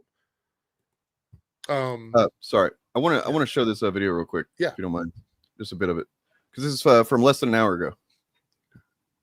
The White House warns of additional military deployments in American cities. With pockets of unrest persisting in Los Angeles, ICE preparing to deploy tactical units to major U.S. cities, and protests against the administration's immigration crackdown spreading across the country. At the White House today, Press Secretary Caroline Leavitt doubled down on the president's harsh rhetoric. The mob violence is being stomped out. The criminals responsible will be swiftly brought. I want to address this mob violence, this violence that's happening, right? These cities burning down. God damn, I live in Portland, man. It's burned down like 3 or 4 times. It's crazy. Yeah. Bob the old ways, he lives in LA. It's complete. It's just an ash now. We said LA now stands for Lost Ashes. No. So back in 2020, during that whole summer of pretty fucking wacky clashes with cops, especially here in Portland, there was repeatedly these fires shown, and you'll notice that right here. It's always a fire in the background. Oh, something on fire. Oh my God, there's so much things on fire. It's typically 1 or 2 things, maybe a building, maybe that does happen sometimes. But here in Portland in particular, there was all the action that happened all summer was in like 2 or 3 square blocks downtown around the courthouse. There was a dumpster that was, set ablaze within the first week or something. That video got reused so fucking much. Yeah. And then people are literally saying, "Oh, dude, Portland's on fire right now." And I'm like, I'm fine. I don't look out my window. I don't see any fire anywhere, man. It's a pretty big place. It's not even one really tiny section of a city where something is happening is not the totality of the city. So you know what I mean? The thing they're talking about when they talk about mob violence is like a car got fucked up or something like that. I'm like, yeah, man, I'm sure. Hopefully that's not some poor person that needs, can't get to work without that car. That if so, that sucks. But I mean, at the same time, there's once again, just with USAID, 300,000 people's lives, mostly women, children, and disabled people and elderly, dead because Musk got in there and said, we don't need this. Just 300,000 people. You know how many people died in Nagasaki and Hiroshima? It's less than that. Combined, it's less than that, which is crazy. That's where we're at, man. And if you're like going, oh no, somebody's car got burned, or this building got some This windows concept broken. of property over people is so weird to me. So I mean, but it's inherent to fascism because and especially when it comes to like the police, because the police are not here for us. They're here for property. They're here for rich people and their property. Yeah, absolutely. The police are just an extension of the state controlling property rights and things like that. They don't have anything to do with protecting people. Yeah, I man, saw a video just yesterday of people walking down the street shopping in Los Angeles. Like, it's crazy. Yep. Well, if you want to start contrast to this, I don't know if you guys remember this. I don't know how well remembered it was reported, but a few years ago now, we had a summer where for some reason kids just started rioting, teenagers, in sporadic cities across the UK, and the police didn't go in heavy-handed. They let them basically get it out of their system, and it was awful. And people who were caught were prosecuted. The people who actually did the crimes, but the police basically handled it very well. And the next day, people who lived in the area, they went out and they got brushes and they got brooms and they just cleared up, and we got on with it. This is escalation. This is purposeful. That's why escalation. Gavin Newsom is suing the White House. They're suing Trump because he said, you didn't even give me a chance to respond to what was happening. You escalated this with ICE and then immediately and illegally brought in the National Guard, and then against the Constitution have brought in the military into my state. You didn't even give me an opportunity to respond to something that we were totally capable of handling. And it was being handled. Yeah. It was that you could watch footage of it being handled. They were just letting the police set up a line and they were letting people get on with it. And the issue is, until we get a Senate that is going to do what they're supposed to be doing, this is going to continue because they're not going to hold him accountable. That's the issue. And let's be clear about this. Trump is using the army as his own personal weapon. He doesn't care about them. He sent 2,000 National Guard with no food, no water. Yeah, no they're way to sleeping stay. on the floors of like random buildings and things like that. They're not even in tents or anything like that. It's crazy. I mean, like, regardless of where you stand politically, you have to see this as an overreach of power. You have to. And I know there's a lot of like, fuck yeah, America guys out there that are looking at this and going, this is a good thing. It's not, though, because they just dismantled, like, apparently today in one of the press conferences, they talked about like dismantling FEMA. I don't think that the people that voted for Trump understand what that fucking means. No, they do, because they've been holding on to this for a long time, man. I don't know if you remember, but during the Obama administration, FEMA was putting together death camps for them. Right. And they're fucking. They're That's where I find out realized very how quick. detached from reality they were becoming. Was like, wait, what the fuck are they You talking know about? that like some of the biggest states that use FEMA money is like Florida, Texas, a lot of the Midwest states. The only state that uses FEMA money for anything that is a blue state is California, and that's usually during the wildfires. And I mean, yeah, these people don't understand shit, because the fact is, you know, and this is not something I would hold over anybody's head. And I think we should do this, or at least did think we should, but apparently it's not working out. Like, they are essentially, the red states suck at the teat of the blue states. Yes. We, you know, our taxes, our industries fucking pay for them to be fucking fentanyl addicts on their couches. Talk about people fraud in the like, Medicaid department. It mostly comes from those states, yeah, the red states, and it's not even a large amount. It's a very small amount. I got some alarming, concerning video here. I warn you, this is a live feed to the protests in LA. Okay, brace yourselves. Yeah, here we go.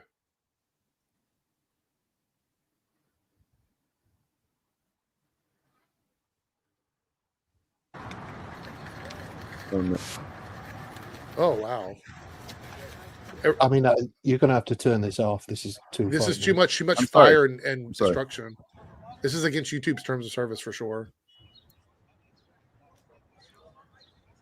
Yeah, crazy. Look at all the military. I'm sorry you guys couldn't see that. Look at all the military bros in the back just standing there doing nothing. It's crazy. It's so performative. Like just while we were watching it on the Fabcast the other night, there's literally cops sitting on horses, just kind of casually talking to each other amidst a shitload of protesters roaming around. Right. These cops clearly are not worried about anything that's happened. There is a car on fire in the background. They've probably been sitting there watching it for 3 hours at that point. You know what I mean? Like that's it. That's what's happening. Harlan, hurricane victims and people in those states like Florida where it's a big deal, they're going to find out really quickly how things don't get fixed when the government doesn't help you with money. Because hurricane season's on the way, isn't it? Yeah. Yep. It's not going to be good, man. So, let's see. Look, man, this kind of comment, I recognize that you think you did something here, right? I just wish you understood that I've been at this for 5+ years now, and I can see through you, right? Like I see exactly who you really are, who you think you are presenting as, and it all is very stupid and hollow and performative, and it tells me your life is sad. I'm thinking of becoming one. Yeah, it's not an insult. Like everything you say just gives away more and more about you. You don't even realize. I will say that there are elements of socialist and communist things that are actually good for society, but we already used them. Yeah, I mean, like literally most of our systems that are public assistance are a form of either socialism or communism. So, well, apparently I live in a socialist country, and can we come live with you, Ryan? You can, yeah. We could do with the rent, yeah. All are out, like we can kind of even out the population. But I guess because we've already been live for an hour and 20 minutes, did we want to actually talk about Jared Leto? Yeah, it's probably should. Yeah, this fucking Superman trailer. James Gunn's been cooking, and they've been holding it back. I don't know if you guys. I got my ticket first sales piece of crashed merch. Fandango yesterday. It was pretty crazy. Holy shit! I got my first piece of actual merch as well. I love that. That is such a beautiful representation of Superman. Love it. It's for those. Man. It's for those of us because Father's Day is approaching. It's for those of us without real children. I got the Battlestar Galactica box set on Blu-ray because they keep fucking flipping that around on different platforms, and I got mad about it. And my amazing girlfriend was like, "Well, why don't you just own it?" Cool. Anyway, so watching this new Superman trailer, and the first minute or so, it's like, yeah, I've seen this. Cool. All right, maybe a slightly different angle of something I've already seen. Then you start seeing little things, big things too. That's like, oh my god. You start to get a much clearer idea of what this film's going to look like, what it's going to be about, and holy shit. We also should we do our super chats before we get into this, by the way? Yeah, do we have some? We have a few, yeah. Let's see here. All right. The last one you did was that, that's the next one. So yeah, this somebody shared it. I couldn't look at it because I didn't want to I didn't take the time to go do the whatever incognito to read it, but it was a paywalled. I did see that though, generally that has occurred, that someone looked into it, and that this is, I mean, it's pretty obvious, man, that like they're at the very least they're not worrying about the fringes of, like if I came on a stream and the first thing I said was F slur inward, that would probably, they'd do something about it. You know what I mean? Yeah. But like if I stream for an hour and a half, and then I start talking about how, white people are just actually in genetically superior, whatever, like they're not going to do shit about that. Right. Because it's not, I mean, yes. Well, I'll be honest, like if you go to like any of the major like nerdrotic streams or whatever, they break the rules all the time and nothing ever gets done to their content. So yeah, that's one of the quote unquote skills that they have, that they've developed, is knowing what they can and can't say. They push it on purpose, and they find the boundaries. That's why every once in a while you'll see a clip go around of like one of them saying something super egregious because they're kind of testing the fucking boundaries again. Well, it's weird that the YouTube are even bothering to change their policy because they don't enforce it amongst the bigger channels anyway. Yeah. I've never seen them really be consistent with enforcing it in any way that substantively matters to the people who are affected by the speech. Actually, the channels that should be the most affected by the terms of service are the bigger channels, because those are the ones that get the most visibility. So, well, yeah, they got the most reach. They have reach logic and fucking humanity at all. It would be like, okay, these large channels that repeatedly do this stuff, they should have more scrutiny, and maybe over time have more increasingly severe consequences because they have a larger effect, and there's in many cases they're obviously doing it on purpose. So yeah, that's how, if I ran YouTube, that's how it would be for sure. Then even like copyright moderation, I don't think half the time they enforce that seriously on the big channels, because when they do, like I think Warner Brothers took down one of Critical Drinker's videos because he used too much of stuff that didn't belong to him, and the first thing he did was went crying to Twitter. Yep. Yeah. And then I think I saw Griggs did a video about how they canceled him or whatever, and like they always come to each other's defense over the dumbest shit. And they know that, and this is one of their many lies, like the downvoting button. They know why YouTube enforces the copyright thing, and they know how it's done. It's done automatically if you use too much of a certain piece of media. Yeah, sorry, Sharknado. We're actually talking about toxic content and toxic content creators. I apologize that we do have to discuss that, but if you're just looking to have your hand held and be told everything's okay, no, this person it's that same person that you banned for the communism comedy. He's another account. Shit. Cool. We had Jack Sheely here. I was reading V for Vendetta as a way of coping with Trump becoming president. Absolutely amazing comic and tearing down the government for freedom. Yeah, that's a good one. Actually, I mean, is the movie good for everybody? I don't want to say it is, because I feel like some people have a different opinion of it. 50-50. I think it's got good bits to it, but it's also got some daft bits. What movie? To it. V for Vendetta versus the comic. Yeah. Well, I liked it a lot when I first saw it, and then I read the book and I realized the kind of flaws that the movie has. At the same time, is it fair to compare those two and say that the movie is just not as good? Because not really. I think the movie does a more reductive, simplified, decent job of what the book does. That's my opinion. What's funny though in this country is Guy Fawkes is that we're at the point now where nobody's really sure exactly what we celebrate. We don't know if we're celebrating the fact that he failed or that he tried. Right. Oh, that's good. Angels Art and Gaming with a $5 super chat. Thank you. The first red flag to me was he still got elected even after 34 confirmed felonies, which, by the way, he's trying to get that, like, I think he's taking it back to the courts to try and get that, like, scrubbed. Meanwhile, my job needed 2 drug tests and a clean background check. Yeah, I mean, that's, again, I mean, that kind of ties into the whole YouTube ecosystem as well. Like, you get to a certain level of money and power, all of a sudden the rules become a little more flexible for you. Yeah. But the most, like, targeted, struggling portions of the country that need the work and need the jobs, you have to jump through a million hoops to get anything done. So, man, so I remember reading an article. I don't remember where it was. It's not a usual source that I read, but I happened upon it. This was maybe summer of 2023 or something like that. It was right after basically some of the first kind of Trump's court cases were coming up. He was running for president, and then like something that the court decided basically gave him a big win, so that he might not have to face any consequences. And so these two people, I don't even remember who they were, wrote a very compelling argument of like, if things go this specific way, it's not good for the country. Like, and this makes it look like these things might go that way.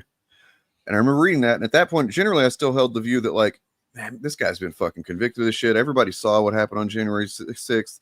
Yeah, there's still people that deny it, whatever, but, like, most people are not going to let this fucking guy back into office. Right. And then here we are. There's actually a reality that he didn't win. I mean, there is some actual, like, investigation that's been going on showing that it's almost mathematically impossible for him to have taken all of the states that he took. So that would be the best possible thing that Musk could do, is just to be like, look, here's where I fucking cheated. He won't do that, but no, but there is investigations going on into that, so we'll see what happens. Well, I think even if they proved with beyond a doubt that he cheated, nothing would happen. No, but I mean, I'd love to know if he did it. So because I sat here and explained to you that we're not talking about just being pants pissingly scared. That's not what we're doing, and you repeated that. So it just tells me you're not listening, you're not engaging with the things we're talking about, and you're mischaracterizing what we're talking about. So I just didn't think you needed to be here having anything to say. So I mean, my simple rule is expect the best but prepare for the worst. Yeah, that's now here's where it's going to become a problem again, because I'm here This is, one of the channels you're watching it on is mine. It's not my channel. I don't know which channel they're in. So, but generally, we all kind of give each other co-power over these streams when we're doing them. And here's the thing: if you're arguing with me about you not doing anything wrong, that's breaking a rule because you don't fucking run this shit. We do. No, you can't have your own point of view when it's about describing my perspective. Do you understand what I'm saying to you? You can't say you're afraid and that's, oh, I'm not going to be scared like you. That's not what's not what we're talking about. And if we are scared, we're not scared. Well, I'm not scared for myself. Not at all. I could just fucking shut my stream down, turn off my social media, which I pretty much have anyway, and I'll be fine. But I have people that I really do care about and I really love. I mean, the reality is that I'm a white cisgender guy. Yeah, I'm LGBT, but I could easily pass where I needed to be protected. There's a lot of people in my community that can't. I am scared. I'll say that. I am scared for other people. And if you are just so disconnected from other people and caring about human beings, even if you don't know them, that you don't feel any fear about what's going on for those people, I don't know. I pity you, I guess. I don't think we'd be yelling at President Harris because this situation wouldn't even be happening. You know what I mean? Like it would be another quiet day in the country. That's the one thing is people talk about Sleepy Joe. The good thing is we didn't have to think about what he was doing. It was just happening. And like, I wake up every day wondering what thing Trump is going to do to make my life worse. Like that's literally what I wake up to. I would avoid using this kind of like this logic of like, oh, if this one thing a bit different, then we wouldn't be here. Because I don't know. I don't think that's the case. I think they were determined to get this man back in so that they could do exactly what they're doing right now. Yeah. And that's just there.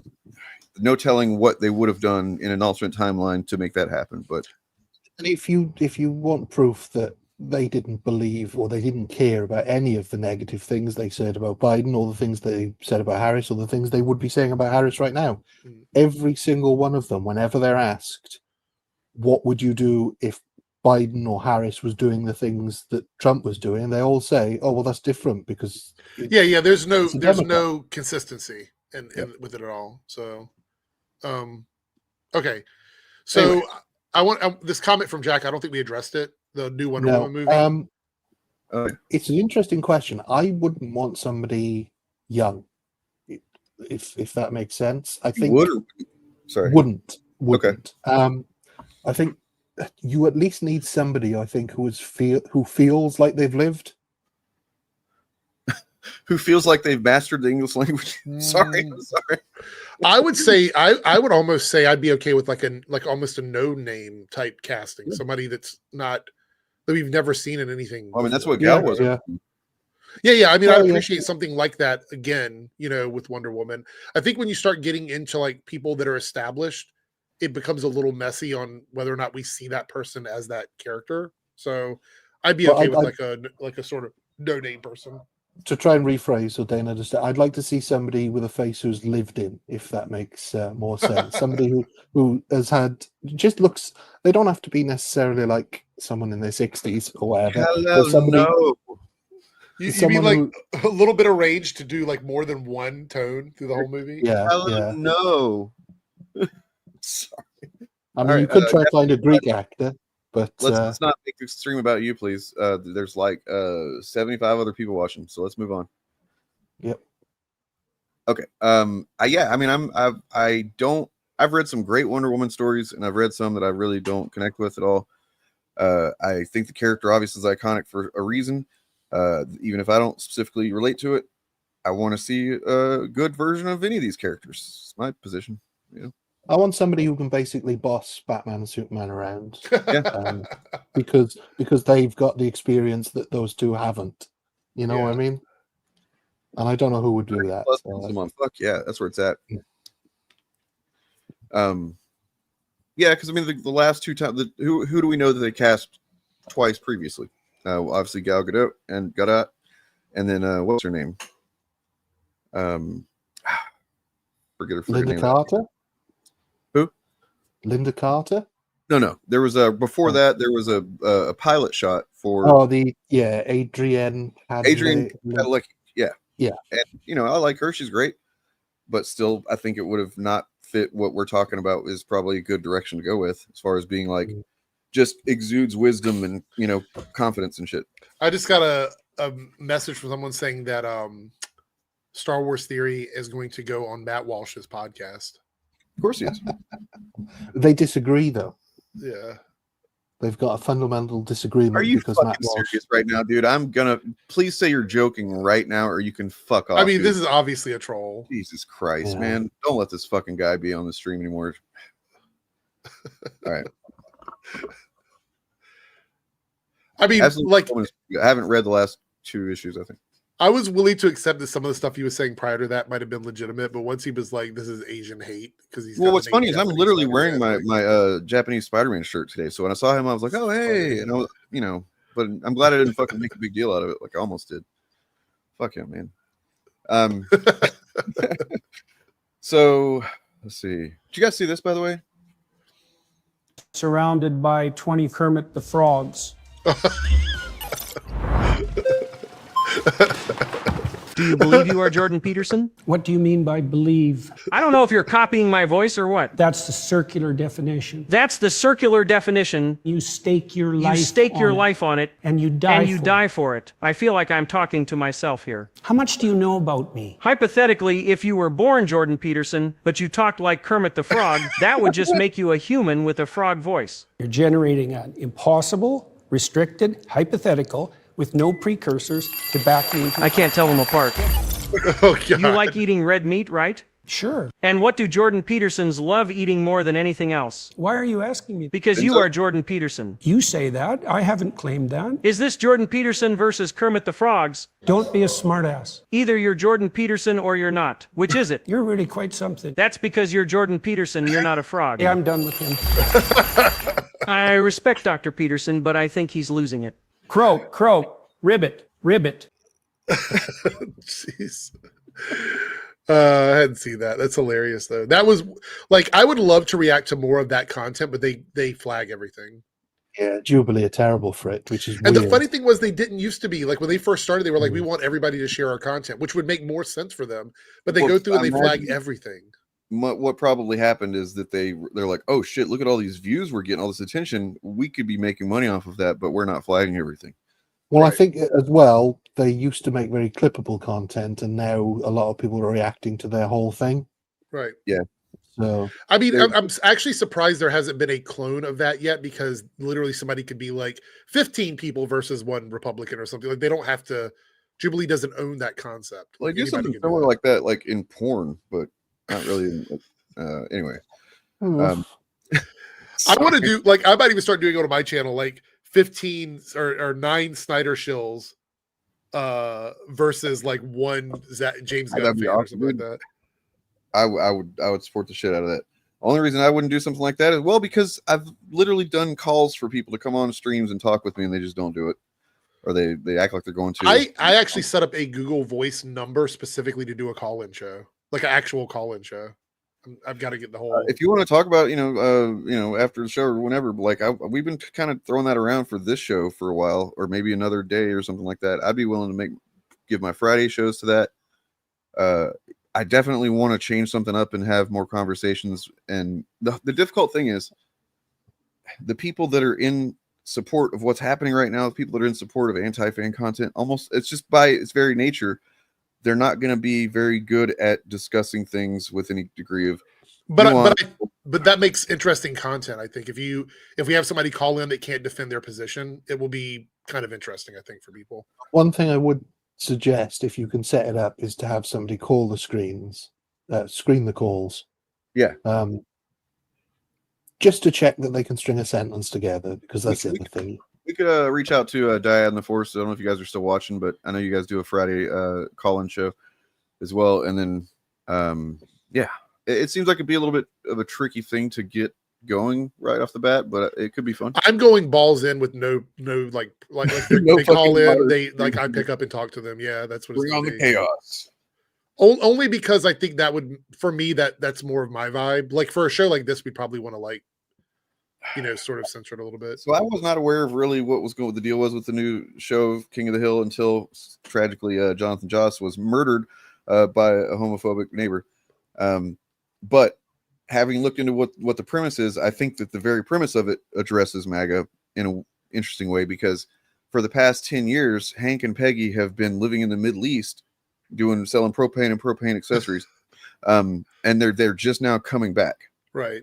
In Texas. So I imagine that it's going to be like these conservatives, like these are historically, this is what you think of as conservative. They're going to come back to America as it is now.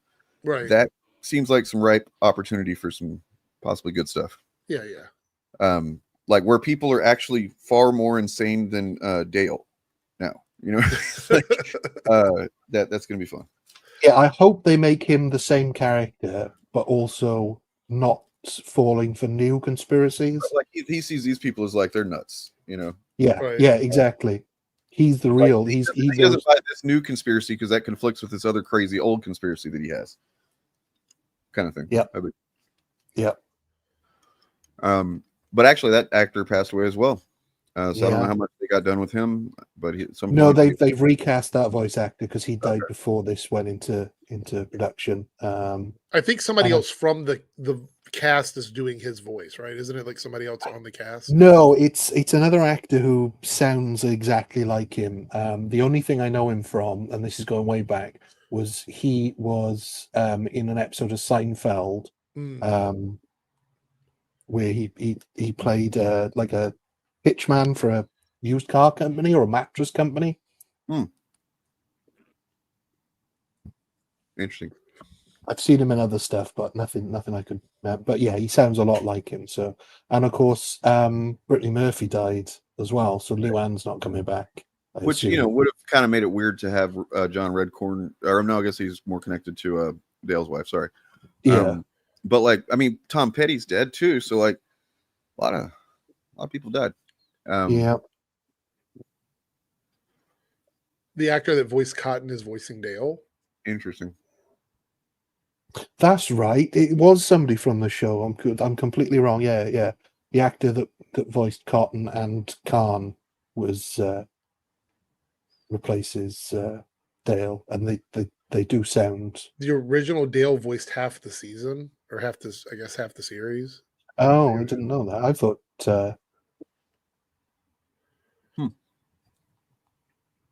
I also see that Hulu is going the way of like going out to pasture, I guess is the best way to put it.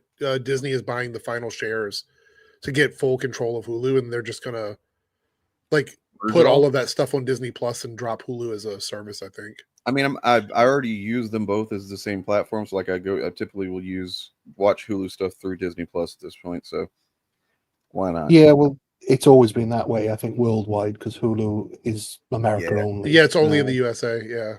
So yeah, we've got it's called Star here, but it's in exactly the same channel as Disney Plus. I wish that they would do something about like the Channel 4 stuff in the UK not being available the rest of the world because I'm tired of using a VPN to watch everything. Unfortunately, that's due to the unique way the British TV is funded. But how would VPN services like market themselves? If they, I guess. Like I've been watching The Great Pottery Throwdown. I'm on like season 7 of that now. So that's BBC. That's a BBC show, so that's why you can't get that. That's probably what it is. Yeah. I love it. The guy always cries, like Keith, the guy that does he cries constantly. I guess that's probably a big deal over there because he gets a lot of social media clips from that. I wish I had comedian... Sorry. I'm trying to move on to this point. Yeah, I just wanted to ask the last thing on it. Did you see the comedian Johnny Vegas in an early series throw a part on there? He's a British comedian, but he used to be a potter, and No. Yeah, I'm kind of infatuated with any show that they do art. So pottery's right up my alley.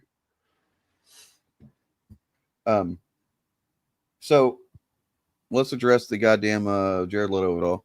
Yep. I guess like a month or so ago now, that trailer for Tron Ares that I had no idea that movie was even happening. I love the trailer too, by the way. I thought it was a good trailer. Like, oh my god! I click on it. 9 Inch Nails. Yep. My favorite fucking dramatic, filmic kind of color combination. Last Jedi. A bit disappointing for me because I did like the Daft Punk soundtrack for the last film. I thought that was probably the best thing about it. But I was trusting it, and then the premise of them being in the real world, they fucking cut the cop car in half. I'm like, oh my god, this is gonna be fucking sick. Then it shows Jared Leto's face, and I was like, oh. This guy again. Yeah. Well, I mean, and then I found out he's the villain. I'm like, maybe I can watch it. Maybe I can, but I don't want to watch it if I'm having like him. You know what I mean? but I was probably still going to see it because it drops pretty much right around my birthday. Right. It's like, that'll be a cool birthday movie to see. Sure. Then yesterday, was it yesterday? Day before? You know, this stuff's been circulating around to varying degrees. I think it was like 2 days ago is when I saw it. So yeah. It's all been collected and blasted out of there now. So 17 different women who weren't women at the time whenever the incident took place. Oh my God. So gross. You know, imagine that. Jared Leto's a weirdo. Who would have thought? But, and maybe, you know, I don't even think he was doing like, you know, he wasn't even doing method acting for like some pedo movie he was doing or something. No, he was just doing this shit apparently.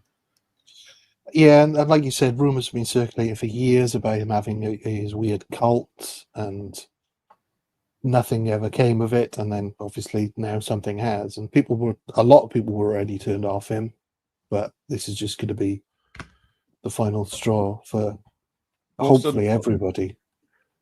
Hopefully, yeah. I mean, I'm honestly done with him. Like Blade Runner 2049, one of my best favorite movies. He's almost like he's right at the line of like, I wish he wasn't in there, but he does do a pretty creepy job of whatever, you know, he's barely in it, so that's fine. Okay. But like, there's a problem with it because he's also Skeletor in Masters of the Universe. Not anymore. No, that's not going to happen. You don't think so? I think he's just killed the Tron franchise at this point because he's not just an actor in the movie. This movie would not exist without him. He funded it. Right. He's an executive producer. He put a lot of money into it. He like it was one of his favorite things. He's been trying to make happen for a long time. So like the success of this movie is success for Jared Leto in a way. And more than just the acting regard, like you could see the movie otherwise and go, he's just an actor in it, whatever. Or the movie flops and it doesn't. But like if this movie does well, that presumably could tie him to the Tron franchise even longer. I don't know. Well, according to this, he hasn't been officially let go from Master of the Universe either. Well, I don't think this is the thing. I don't think he would go past this if the film is a huge success, purely based on the fact that if Disney make money off it, they can cut him out, but there's no way he can be cut out of this film. I feel like his track record has been really bad lately. I don't know if he even has like any sort of like. No, he's made a lot of office poll. Weird. I mean, like obviously Morbius, man, like it all kind of came to a head there. And I guess this is just what came out of the head. Yeah, really gross descriptions of his, you know, incidents with these people over the years. And like, of course, in this, his whole cult, you guys seen that shit? Yeah. Yeah. Bizarre. You know, except whenever they post about it on social media, they say, "Oh, we're in a cult." Ha ha ha. So they're in on the joke, right? Right? Yeah. No, it's a cult. Yeah. So yeah, I don't think they could like recast him and just reshoot or CGI him out of there, and because he's an exec producer, and like Eric said, until he's convicted of something, there'll always be that level of plausible deniability. So yeah, it's a real sad situation for that film, especially as Cillian Murphy's sitting right there. Easily replace him with Cillian Murphy, who was sort of teased as the next villain in the last film. So, you know, this is kind of what tanked the that Flash movie was Ezra Miller's controversy coming into that movie. So yeah, except Warner Brothers cringingly tried to do a couple of months of like, oh no, Ezra Miller's cool. Yeah, it didn't really work, but I don't think they're going to try with this Disney. I don't know what they will do with the He-Man film. I mean, that seems I've not got much interest in that. I mean, he's Skeletor, so hopefully most of it is just like him covered up by a giant skull. I mean, that's I guess it is kind of naive to think that. Like for a moment, I was like, well, wait, if he's just wearing a helmet, he's literally a program called Ares, right? Like, so he's going to be in the Tron stuff all the time. I guess he could just wear a helmet a lot, or you know, just cover his face with like Tom Hiddleston or something. That's kind of silly. They're not going to do that. It's really frustrating. I mean, at least he's playing a villain in both the movies, so I mean, we can cheer against him. I think maybe he saw the writing on the wall. He's like, well, maybe this will help. I don't know. I'm not going to try and get into Jared Leto's fucking brain, but he, let's see. The string of movies since like basically 2012, 2014 has been bizarre. So he had Dallas Buyers Club, which he was nominated or won. Yeah. let's see, an Oscar for. And then he was in apparently some movie, Ridley Scott's House of Gucci. That was actually a good movie, though, in a weird way. With Lady Gaga. And this is a quote from him. I was snorting lines of Arabati. I don't know what that word is. Sauce. And then for Blade Runner 2049, Denis Villeneuve says, oh, he was walking with an assistant very slowly. It was like seeing Jesus walking into a temple. Everybody became super silent, and there was kind of a sacred moment. And I think he might have misread that moment. I think people were just like, what the fuck is he doing? You know, just, and then of course there's the Suicide Squad stuff that's infamous at this point. He's just really fucking try hard. Yeah. He always kind of has been, I think. Like, he's been a decent enough actor. He's, you know, good looking guy, right? Like, I liked his personality whenever I would see him speaking and stuff years ago. I mean, made some good music over the years. I mean, the first 2 albums, great. After that, it's almost as bad as the rapes. No, I'm sorry, it's not. I'm sorry, it's not fucking funny, but it's funny. No, yeah, he didn't need to go so hard with all this shit. I think, you know what I mean. Yeah. There's some kind of weird insecurity or something, but like, he would have just been fine if he just, I don't know, relaxed a bit. Yeah. But I've always found it to be so weird that I just never. I would probably believe if somebody told me he was a real vampire. I'd probably be like, yeah, that tracks. Yeah, he's really. He drinks blood. He's a real living vampire. Yeah. Who you know, got it from a disease and trying to. Yeah, I mean, like, I would believe pretty much anything about him, to be honest, at this point. Here's just a personal gripe of mine, that this is not, you know, anything more than the actual people he directly has harmed or anything, but like the fact that he does disabled tourism for preparing kind of pisses me off, and it's gross. Like, oh, I'm gonna wear contacts that basically I can't hardly see, and I'm gonna have people walk me around.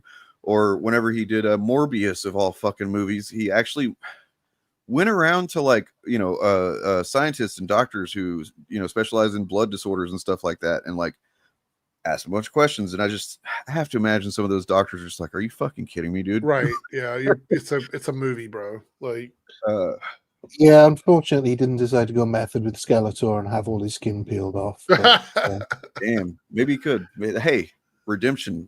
Therein lies redemption, Jared Leto.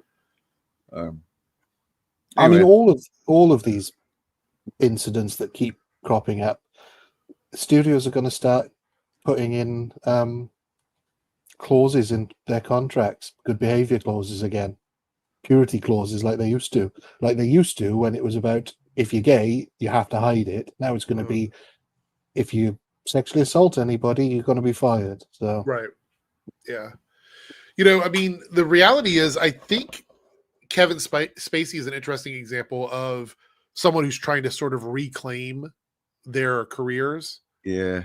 I don't know if it's working or not. I know that he's done a few like statements and things or whatever, but I mean, nobody's going to forget what he did. It doesn't matter if you try to move beyond it. Like, nobody's going to forget that. Such a weird case as well, because he actually hasn't been convicted of anything. So Right. It's all quote unquote allegations. And a lot of it was a very long time ago, apparently. But So like his stuff way, with, his way of dealing with it has been the worst possible way you can deal with it, by just being really creepy. The villain that he was playing on a TV show when it all came out. That's how, like, you remember that fucking that whatever it was he put out after. Yeah, it was like a Christmas video. Yeah. Yeah, he's like cutting something in the kitchen. He's like, I'm the character from the show that I got kicked off of because you know, touched boys or whatever. And it's like, what are you doing, Kevin Spacey?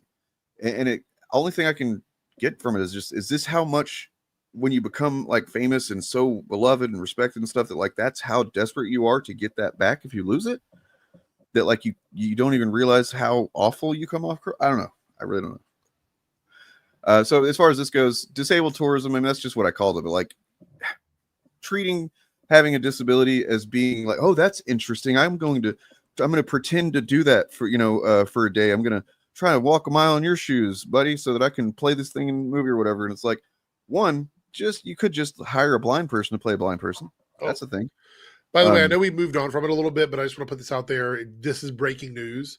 Federal judge rules that Trump administration cannot continue to detain Palestinian activist Mohammed Khalil. So that was somebody that had been detained for like 2 months now because they said something on campus. Yeah. Well, good. Hopefully they abide by what they said. They can't hold him anymore. Is that right? No, they can't detain him, and this is going to set the standard for any sort of like free speech suppression. So detaining free speech, people on saying things on campus who are using free speech, they can't do that. So that's, I mean, we'll see if they listen, because it took them 2 months to get the people back from fucking the gulag, so from El Salvador. So we'll see what happens. I'll follow up on this here thing. I started talking about it earlier, but I'm going to actually get to the reveal now. So there was this that I showed. This map. Yeah. Right? Now, let me see. On that day of Trump's military parade, where he wants to, by the way, it's going to cost $40 million. At least that's the estimate now. It'll probably be more, to drive tanks through the streets of DC. They don't even know if the streets are fucking, can support that. The streets are going to get destroyed, by the way. They're going to see like cracked concrete. So, but there's this 2,000 plus demonstrations planned. I haven't looked since this morning. There's probably 2,500 more by now. And you just go to them. And thing is, none of them are in DC, which is interesting. At first I was like, really? But their justification for that is is it because they don't want to actually be in DC? Is that why? Well, there's two reasons. They don't want to give him the reason that he's looking for. Right. He's wanting some televised incident that can just at his actual military parade. Yeah. Something like, him getting a piece of glass in his ear. I mean, getting shot at. Yeah. But then, but the other reason is just because they want to show that real power doesn't just exist with one guy in Washington, D.C. Real power should be recognized as people all across the country. So it's kind of crazy that all this is happening during Pride Month as well. I just want to point that out. True. Like, I actually believe that a lot of what is happening in California is he's trying to actually set a standard to suppress Pride events across the country. I think that's part of the reason why he wants to do it as well. So, yeah, Elon. Hey, Doge, found some waste. Oh, there's some more as well. Apparently, deploying the National Guard is costing 134 million. Yes. Oh yeah, and the funny thing is that they said the National Guard is primarily used for like border security, because that's what they are trained in, really. And they pulled a lot of people away from the border to be performative, like National Guard members in California. And it's like, you really, like, you took them away from the thing that they were actually doing to come and stand here and do nothing.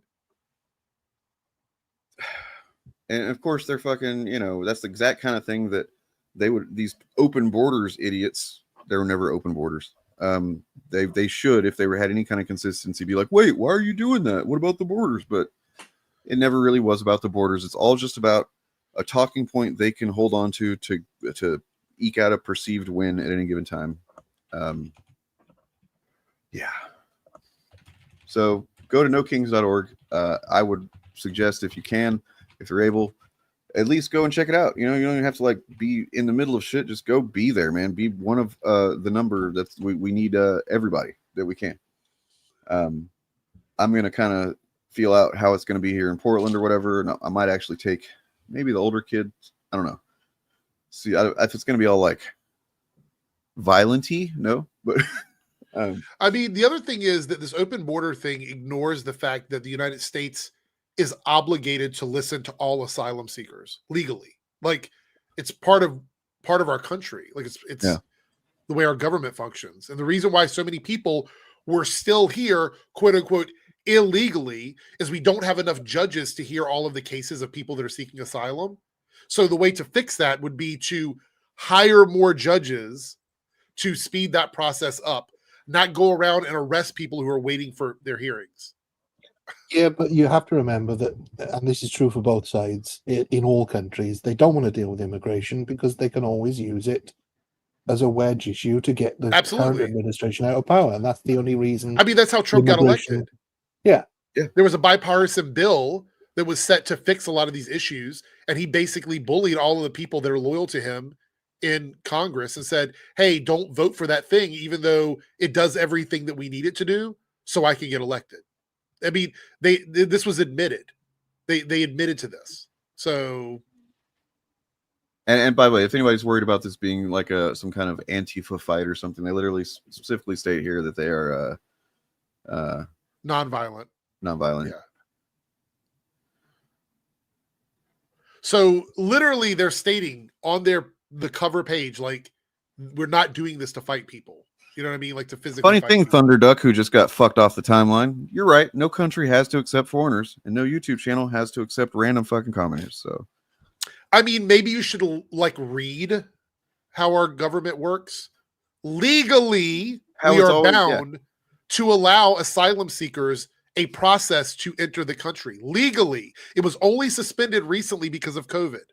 Otherwise, anyone that comes through our system legally seeking asylum has to be heard, and they can either accept it or reject it. That's the way that process works. So it's a weird connection, I guess, but like somebody under a video the other day in comments was like, "Oh, you called Gary or whatever grifter, but I can tell. How do you know he doesn't believe what he says? He's not a grifter." And it's like I've seen that before, where some people seem to think that just if you believe what you're saying is true, you're not a grifter. Right. And I don't know where that you literally can look up the definition. There's not one that says that. So if you want proof that Gary's a grifter, look at his original content, where he specifically stated that he wouldn't and doesn't make the kind of content he is now making. Right. But what I'm saying is that, like, if you think about the claims of open borders and just like, the illegals flooding in and all this stuff, and it's like, yes, there has been increased immigration, and asylum seeking and stuff like that. There's a lot of causes for that do not get addressed whatsoever, doing it the way that the Trump administration does. That doesn't address the climate refugee problem that's going to only keep getting worse. You know what I mean? But like, yeah, this is the same thing. It's the grift, all of it. They give you a thing that maybe there's some truth to this thing that's happening. They blow it way out of proportion. And they say, look at, all the movies are woke, or the open borders, or whatever. They're coming in raping people. They're they're turning all the men into women in the movies. It's all the same shit, man. And it works on the same fucking mushy, addled brains, in whatever context you're talking about. I want to point out that the issue we're in right now, when it comes to like free speech and stuff like that, is once they have overstepped the line, then nothing they've said about anyone else makes me believe that they're being honest. So like if one or two people are arrested and held violating their free speech and freedom of expression, then I'm going to question every single case that they do moving forward. That's the way that works. So even if there was some legitimate violation that happened, I need to see due process and I need to see the facts about that. Otherwise, I'm just going to assume that they're making up stuff. That's just the way it works.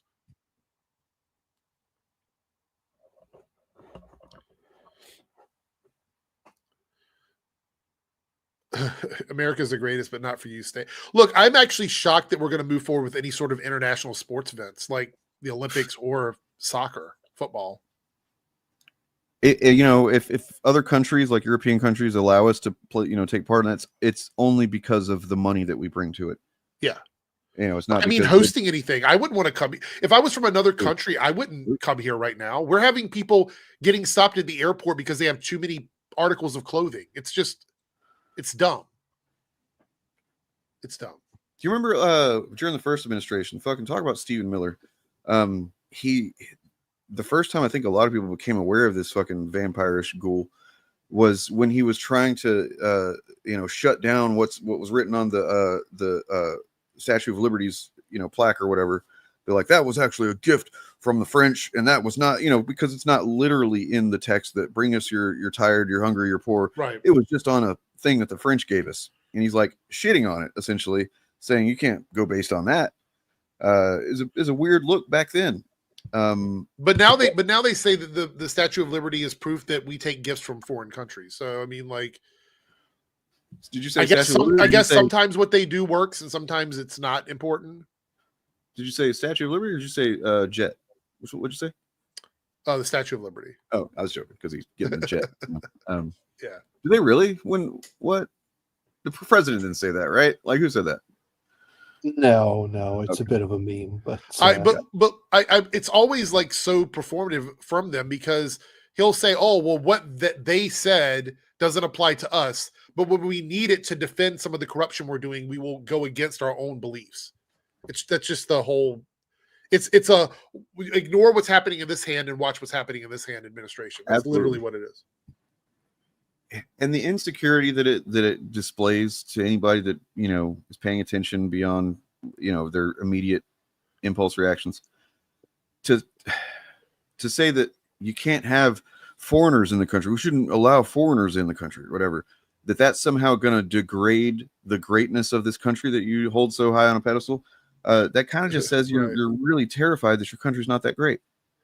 I mean, if like, the reality is that a lot of these people here that are working for American wages to do the shit work that Americans don't want to do are paying into our system and not getting anything out of it. So they're putting billions of dollars into our economy, into our social safety nets, and they're taking nothing from that.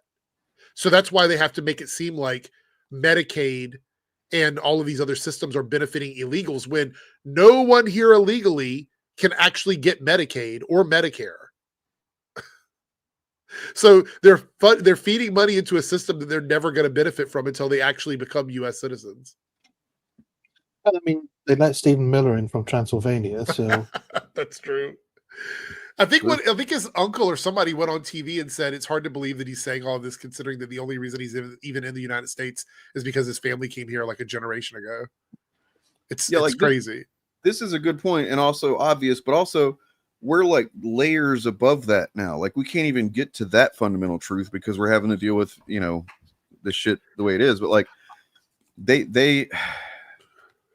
this country is founded on white supremacy. Period. I actually wish that we could just get over these fake lines in the sand about who owns what. It's so annoying. Like, we all live on this world.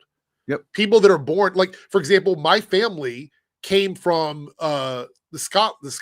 I would say it was Scott Irish, I think is the actual term. That's what I am. Yeah. Yeah. Too. So where would I go? Like, where would I be sent to? Right, you know what I mean? Like in Ireland, right? What is that?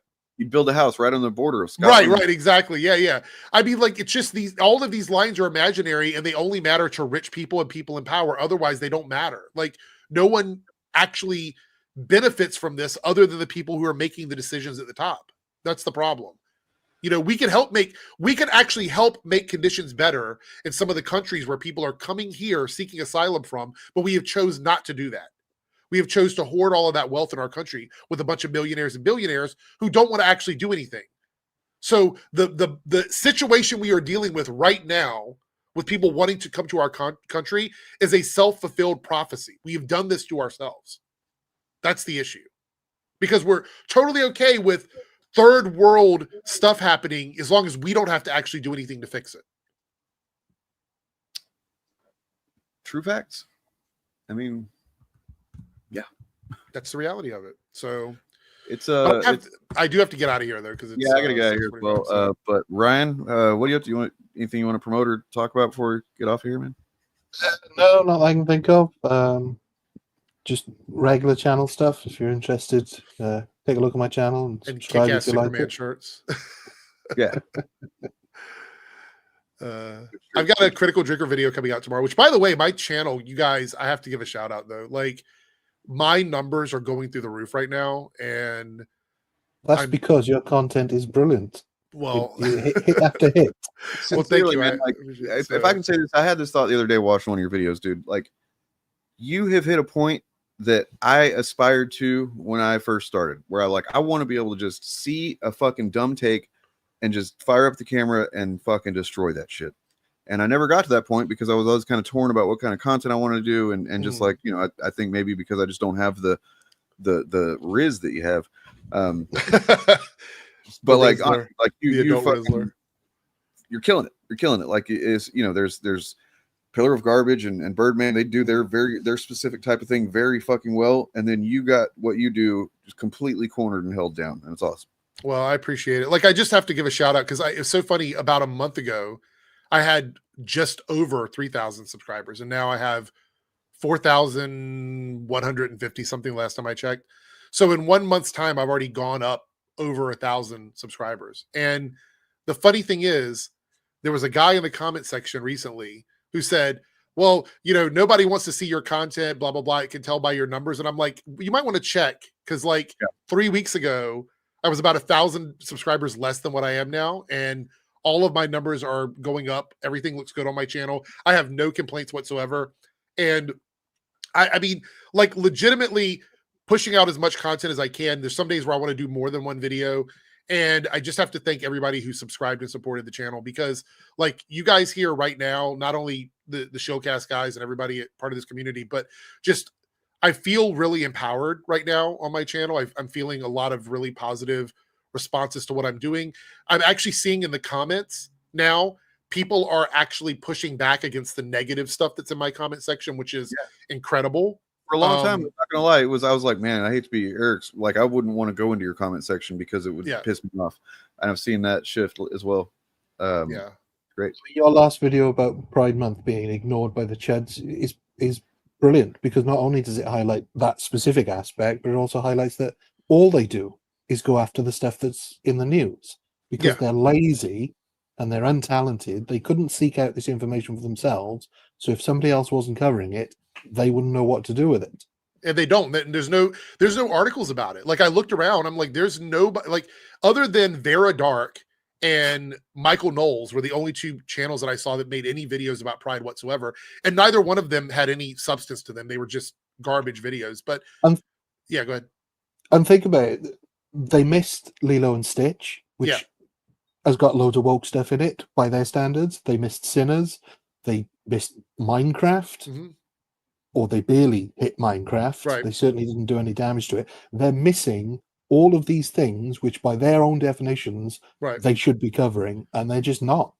Yeah, I mean, I was shocked when I looked at like Heel versus Babyface channel, Nerdrotic's channel, Geeks and Gamers channel, and I saw no rainbow flags in the last month in any of their content. And bearing in mind that you drew attention to Heel versus Babyface covering the Lego Pride set from what, 10 years ago now?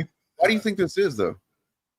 Because their only issue was like the visual aspect of it. So like if a company changes their logo to a rainbow, they could make 20 videos about that. But once it comes down to like following grassroots demonstrations and movements, they're not going to dig that deep because they don't have the intellectual capacity to understand the community enough to even dive into that. Like, for example, in my area, we lost a ton of corporate funding, but what happened is a lot of queer businesses picked up that slack and pumped money back into these festivals and things like that.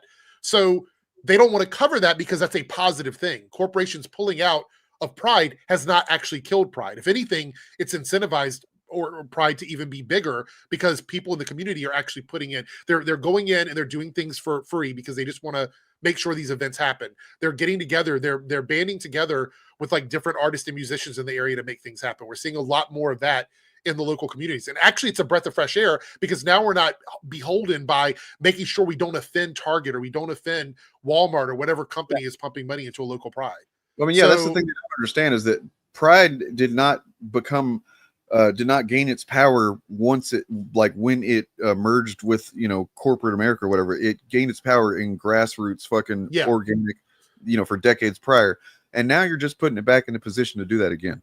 Yeah. So I think the same is true for all aspects of what they target. If studios were casting and hiring the same people to make the same content, but weren't promoting it and using the diversity as a marketing tool, they wouldn't cover it. They wouldn't know how to cover it. Well, that's the thing is I think that what we're seeing is they never cared about the actual Pride or any of this stuff. They didn't care about drag queens. They didn't care about trans people. They didn't care about any about it. What they cared about was the actual performative stuff that companies were doing, which is the capitalistic nature of it, which is nothing. That doesn't mean none of that means anything. It never meant anything to us, the gay community. It never meant anything to the queer community. It always was something that we just accepted because they pander. Like they pander in any holiday. They pander during Christmas. They pander during Valentine's Day. When Pride Month is happening, they pander towards the gay community. It's a product of capitalism. We always were aware of that. But these guys were saying that we're such a threat to society. Well, now we have no restrictions. Now we're not beholden to any huge billionaire company. We're doing everything ourselves. You would think they would cover that, except they realize they can't There's no angle for that. They can't affect that. They can't stop a local community from doing Pride because there is nothing to boycott. There's nothing to come after. You mentioned that in Ironheart, is there a drag queen cast in that? Shea Coulee. Not been in any of the promotional No. material, so they haven't covered it. Right. They've forgotten about it because it's not being promoted. I think most of them have. I haven't brought it up, but I think most of them have. There is a drag queen in the show, and she's playing a very big supporting character. We don't know who the character is, but we know she's playing a big supporting character according to her. So we know that's coming out. So they will go in on that. But the thing is, they're not proactively doing it because Disney is being very like they're going, hey, we're going to promote the show, but we're not going to promote that yet. We're going to wait for that to happen. I would love it. It would be great, honestly, if she ends up being like Mephisto or something like that. That would be fucking incredible. It would make so much sense as well. Yeah. Yeah, I would love it. I think the whole gay community would rally behind that. So, well, Nezuko, that is how I pronounce my name. So, Eric. So, there we go. But yeah, so, and I'm going to be covering that when that happens as well. That's going to be a big thing on my channel. And honestly, I think that they are putting the show out when they are so close to all of the Pride events and stuff because that character is going to be played by a drag queen. So that's kind of interesting. Actually, Target is, I want to cover this really quickly before I go. I looked into it. Target is actually promoting Father's Day and 4th of July already and skipping over like all of the Pride stuff. They're digging their hole. I don't think Target's, what they don't understand is they spent so many years being involved in activism. You don't walk away from that and expect your customers to continue to buy stuff from you. They are literally spiraling. But this is another thing I mentioned in my video that we were just talking about is none of the chuds are talking about Target because Target is losing money. This goes against their narrative. Target has stopped promoting queer people. It's stopped promoting people of color. And because of that, they are actively losing money, but they won't talk about that because that's not part of their story. Their story has to be get woke, go broke. So since Target is a prime example of how a boycott actually affects a business, they're not going to talk about it. Yeah, Morgan. Target has lost $1.5 billion this year because of the boycotts. Yeah, that's how a boycott works. That's what a real boycott looks like. So I think it's important to note as well that when you boycott, you have to boycott a company and not a product. Yes. Boycotting a product doesn't work. And boycotting Bud Light without boycotting the store that sells Bud Light doesn't make any sense. Not only that, but with Bud Light, there's also alternatives to Bud Light. I was thinking about the Harry Potter game. It's not like you've got other Harry Potter games to choose from. Yeah. So that boycott was never going to work. Right. But you can boycott a supermarket because there are others. Mm. The Target boycott is genius because of the fact that Target represented the sort of like progressive version of like all these other large retailers in the United States, like Walmart and places like that, Kroger, you know. So you're right. There were plenty of other options for people to use. And a lot of people that have walked away from Target say they don't care. They're just buying from other places now. They don't care. And we just found out, God, I can't believe I just thought about this. One of the, I can't remember who she is. One of the top women in Walmart just donated to the No King's Day organization. So Walmart switching allegiances, that I didn't have that in my bingo card for 2025. Wow. So let me double check. I just want to double check that before I go. Oh, Walmart donates to No King's Day. Yeah, the Walmart heiress Christy Walton paid for a full-page color advertisement in the New York Times promoting No King's Day. They're saying we're talking like, you know, at least like a couple $1 million for that. That's crazy. 1.5 billion. Yeah. Target is begging people. But I got to get out of here. I got to go to work, and it's literally like 2 minutes I have to head out the door. So, yeah, man. Thanks for being on. Appreciate it. Always a good time. Glad I didn't have to do it by myself. Have a good night at work, man. It's always more fun when there's other people involved. Yeah. Well, I appreciate it. It's always a lot of fun. See everybody later. I'm out of here. Later. Yeah. Yeah, I had commented on that video of Birdman's, and I was like, "Hey, man, you're gonna get fucking murder charges for these videos." I said, "Look at Az. He's a bloated corpse." And I was like, "Oh no, sorry, he's still alive. He's just how he looks." Sorry. Look, I'm not above going after the guy like that. I'm sorry. You fuck him. It's a funny joke. All right. Yeah, we're gonna get the fuck out of here, man. I think you will see me on Friday, I believe. I'm gonna try and make sure that I have like a decent show plan that's not just like let's react to whatever the fascists are doing, though it's gonna be part of it, we'll be honest. And yeah, with that in mind, oh yeah, check this out. Go to nokings.org. Just go look at it. Give it a read. You know, what are you doing on Saturday the 14th? Nothing? Check it out. What else? Jared Leto sucks. And that's about it. Gotta go see my kid matriculating today. Bye, fam. I got some music. I'm gonna play some music on the way out the door here. Peace.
existing on the wrong side of an imaginary line.